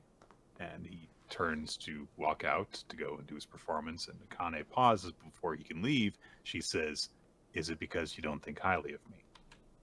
And Shomei says, was it Chocho? No, Hasho, Ani-san. Not all well-meaning advice is truly helpful. And Akane is like, she was just like, well, I guess he... I like that he sussed out who immediately told her, like, Chocho? No. Hassan. And you're like, oh, or Hasho. And you're like, oh, that makes sense. Yeah. So he is straight up with her after a second and says, like, I think your promotion came too early. But I hold no ill will towards you. It is natural for the young to struggle with systems and rules. The problem is with the system that is not fair and uniform. And we get a little diagram of this, a visualization that for the Arakawa school, it's people struggling to climb up a mountainside, while with the Rakugo Federation, there's a staircase we built. Yeah. It's a steep staircase, but there are stairs. So, Shomei says, look, I'm not childish enough to just punish someone for standing out without assessing their true nature first. If there's anything I feel about you personally, and he trails off for a second and reflects on a conversation he had with Chocho, who told him that, she is Shinoji's daughter, and that the reason she became a Rakugoka was to avenge him. And from there, he reflects on a conversation that he had with his father, the previous Shomei, who seemingly was dying because this conversation takes place in a hospital while he's like hooked up to an IV bag. And he says, I want you to take over Shomei and avenge my defeat. So Shomei doesn't comment on that to Akane, despite the fact that he's reflecting on it. He says, don't worry about it, it's nothing. Anyway, it's time for him to go out on stage. And he takes a watch, a full-on pocket watch, out of his sleeve and gives it to Akane and says, would you mind timing me? It is my custom. And he refers to it as, would you mind taking the opportunity to do this? And she's like, opportunity? The opportunity to understand that you're wasting your time. I don't think you had the chance to listen to me yesterday. People like you learn faster by observing an example. Big old cheer as Shomei comes out, and as he does so, he walks very strangely, crisply, with very controlled paces, and immediately the audience dies down. They calm down for him. Yeah. And Akane realizes, like, this isn't like when Taizen came out, when everyone was, like, tense and nervous. Everyone's just ready. They're ready for a refined, perfected experience. And as she's watching, Hasho comes up and stands with her and says, like, oh, that's a beautiful Hakobi. And they, kind of exchange pleasantries for a second. She says, like, oh, you're not supposed to be here today, right? And Hasho says, well, I was worried that you two would have butted heads. So he, anticipated something bad might happen. Akane asks him what he was referring to by Hakobi, and he says, it's a method of walking in No and Kyogen theater. And Akane is like, you would think that would, like, distract from the performance. But Hasho explains the precision of his art and being born the heir of a great important family, his inherent dignity that are elevated into being weapons. He draws the audience's attention just from his approach to the stage, the fastest possible hook. By the time he appears, you have already been drawn into Shomei's craft. We get a cool, like, mid-page spread of Shomei with a massive clock behind him. Very cool looking. Yeah, I like the way this closes too, with Akane's timing of the performance, and I don't know, they're building up Shomei in a cool way. I like this dude. I kind of want to see how his relationship with Akane develops, and I really want to see him do Rakugo. Is this going to be one of those ones where he plays it straight, or is this going to be one of those ones where it's like, nope, he times his jokes out very specifically, and he is very dorky when he does it, you know? You never know what you're going to get. That would be so wild to have that as the twist for him. Yeah, I like that we're getting built up this. We're getting the obstacle built up first of like, what is the problem here? What exactly is it that Kai's got to overcome and prove herself to exactly? Because there's all these hints that we've seen, but we haven't really seen exactly what the issue is, because Shomei is just being like, I will show you, because I'm a weirdo who doesn't just talk to people. It's a waste of his time, Nick. He's already going to do the performance. It's been 2 chapters, though. Take that up with the mangaka, you know, in the passage of time, Nick. I don't know what to tell you. I am Nick of Time, so I will. That is true. Nick, let's wrap up this week of manga by talking about One Piece chapter 1143, Holy Nights. There is a color spread, a color page, 2-page spread for this chapter. Yes, there is a massive issue with it, though, Nick. Zoro is riding on a blue fish, while Sanji is riding around on a green fish. Canonically, when those characters are given colors, Zoro is, of course, given green, and Sanji is given blue. Luffy is, of course, riding his trademark red, and Nami on her trademark orange. This is a big issue. I think we should actually stop reading the manga because of this, because Oda needs to get this shit right. Frankie's in purple. This is fucking absurd. Like, Robin's right there. I'm very upset, honestly, that the colors of the fish are red, orange, blue, green, purple, and dark red with orange. What is this? Like, come on, dude. Like, there's more colors in the logo above this than there are on these fish. Awful. My favorite thing about the race, though, is Jinbei is just swimming. He is no need for a flying fish. He's just going to swim. I didn't even see him until now. I was like, it feels like there's a straw hat missing, and then yeah, I see him now. Yeah. I like how Robin seems to be riding her fish side saddle. That's how she does it. She's just very good. I don't care who wins. Yeah. We open the chapter with Saul, who's trying to get the children who are sleepwalking to stop. Robin reminds him that the teacher said not to touch the children, and he's like, I mean, I know he did, but I don't see anything wrong with them, so... And he tries to grab one of the kids, and thorns, invisible thorns, just pierce his body, and he screams out in pain. They get a call from the school. More of the children have fallen unconscious. Some of them have even risen and started to leave as well. So this is starting to cause a panic in the giant world as a bunch of this news is starting to spread of these children moving. We even see Nami and a couple of the Straw Hats hearing this news, and they're like, this and the fire is going on? Like, what is happening here? There is a moment as they look, they're like, yeah, branch 8 is on fire. It's not looking good. Thankfully, the local firefighting spar is on the case. And Dual Drugarf sees it and slaps it out of the sky. So, yeah, there's a lot of very chaotic pieces going on here, and I guess that fire is not getting put out anytime soon. Cut over to Summers and the rest of the Holy Knights, who have literally pulled out like a dining table and chairs and are just having a feast. Summers is laughing, talking about how cool it is when those giants got stabbed by the thorns. He's really establishing that he has a thorn gimmick before he reveals that he has a thorn devil fruit. He chides Gunko for not being passionate and into things as much as he is. He is even saying, "Death by love, isn't that so exciting?" And Gunko gives no response, and he falls over saying, "This woman has never known love." Don't judge. Yeah. Killing him just asks, like, did you pick the right did you pick the right path, essentially? And she's like, yeah, I think one will be able to reach exactly what we need to there. We find out a little bit more of the way Killing Him's power works is that he's like, this food needs a little bit more salt.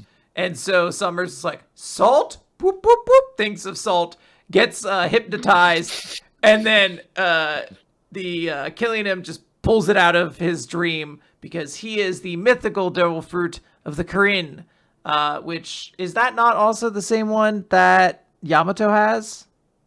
No. I forget. There's two different creatures. I forget what Yamato's is for some reason. But I'm guessing that is the thing that Kirin are able to do. And yeah, he's able to just manifest anything. I tried doing some research on them, and it did not seem to bring up like that they were a big thing. Okay. The mystical Zoan that Yamato has is the dog fruit, Okuchi no Makami. Okay, gotcha. Completely different. There is also specifically a named term given for the things that Killing Him pulled out of the nightmares. They are called sleeptids. I'll see if we remember that. Probably just going to call them nightmares. They also note, hey, those boats fly using these painter rocks. So if we just get one of those, we can leave the island pretty easily, actually. So the pieces are in place. We know what their goals are, and everything's moving in that direction. However, they say, oh, well, everything's going pretty well. But Gunko says, don't worry, there will be trouble. A pirate ship moored on the sea clouds of the village. The Emperor Straw Hat Luffy is here. So, they also note that the kids are walking straight towards the fire, but they say, it's not that bad. If they die, we can just send more. Cut down to the underworld. Loki has smashed his hammer into the tree, set this fire, and he is saying, you can't possibly stop me, so make your choice. Undo my last cuff and free me or die. Haruden kind of tries to step in and be like, okay, let's figure this out. And Loki grins, and that's when Zoro comes in. It's like, hey, don't be an idiot, basically. Luffy says, I guess I have to do it. If he can move, I'll stop him. That was the deal. It seems as though Loki is like, all right, if this is your answer, then I'm gonna do it. There's a lot of like, no, Loki, if you do it, you're gonna take everyone out. But Zoro just says, Luffy, you have to go easy on him or you'll kill him. I don't entirely know what happens in this panel. Luffy uses Gum Gum Arm Balloon, and I don't know if he actually makes contact with Loki or not, but Loki falls over unconscious. He was bluffing. He didn't really have anything else left in him. He was just hoping they would give him some space and he could like try to escape at that point. It seems like he makes contact with him, but it very clear just kind of goes. Yeah. It's just hard to tell because there's not like a zoomed in panel of it at all, and there's a lot of black kind of on the panel, so I'm not actually sure where like Luffy's fist is in all of this or if it even touches him. But Loki was basically on death's door at this point. However, Luffy pleads for Haruden to help him out a little. He doesn't want this guy to die. He still kind of wants some information out of him. So Umagird is going to heal him, noting that it'll probably take months to heal somebody like this. That's one of those classic little One Piece exaggerations, so it's much cooler when he gets up at the end of, 6 chapters from now or something like that. They note, hey, his horns are real. He is actually somebody with ancient giant blood inside of him. And we get a little bit of a flashback from Haruden's perspective when he and Loki were children. And their father was like, oh, I love my sons. I love you both equally, and I want you to support and, take care of Elbaf together. And Loki is just kind of cocky. He's like, I can't believe this little weakling is supposed to be my big brother. You're just a bastard. And it also says something about his mother having filthy blood in her veins. And Hariden looks down at like an unconscious Loki and says, I'll never forgive him for what he did. He insulted my mother and killed my father. And Loki just says, so go on. Do it, you sad little berserker. Or perhaps, instead of indulging in your petty personal drama, take a look at the woods around us. They all say I went and killed Dad with pure murder in my heart. But you don't believe that, do you? Yeah, fuck you. And that's where the chapter ends. We are eventually going to get the reveal or whatever, the explanation of what King Harold really was all about. It seems very clearly we are setting up for him not being a good person, but it is curious how we are getting there. Interesting to see Loki, even as a kid, had the bandages over his eyes, suggesting there's something very significant about his gaze or his vision or something like that. Doing a little bit of looking into the Kirin, I couldn't really find anything super solid about it, except it tends to be representative as like a herald of good omens. It seems to be like a benevolent creature in a lot of Chinese and Asian myths. It's kind of similar to a unicorn in that regard, because it's got, it's a vaguely horse-like creature with a horn that is supposed to be like, great and beneficial and stuff. So, having to be a bad thing is like, cool. Yeah. That guy using it. All right. Nick, let's wrap up Weekly Manga Recap by talking about our favorite series. I am going to say my favorite series, I think, is probably Dandadan. I think this is a cool chapter. It's very satisfying to see Murakami get his face kicked in not once but twice. And Yukishiro has a really cool power. I think that I'm inclined to agree with you. It kind of makes sense. Dandadan was the chapter that had, a big climax happen this week in terms of like, hey, the battle is resolved. We got a new power explained and everything. So it definitely has that advantage there. But in general, it did feel like a lot of chapters this week, while not bad, are very much just kind of like in the ramping up stage for a lot of things. My MVP, I think, is going to be Shomei, though, from Akane-banashi. I really like the direction this character is going. I like his steez. I don't know what to tell you. He's just got like a cool little aura to him that he's like, I got a silly little walk, but it's a walk that gets everybody's attention. I just think, I don't know, he's developing well. Give me a second real quick here. I'm going to see if I can see anything. The audience, by the way, just to jump in here, Dandadan and Ichi the Witch appear to have tied for Chapter of the Week. And then the Death Devil from Chainsaw Man won Character of the Week. I'm going to say that, yes, I'm putting my choice for the transfer student, the Death Devil, single small question mark, because it's not 100% confirmed yet.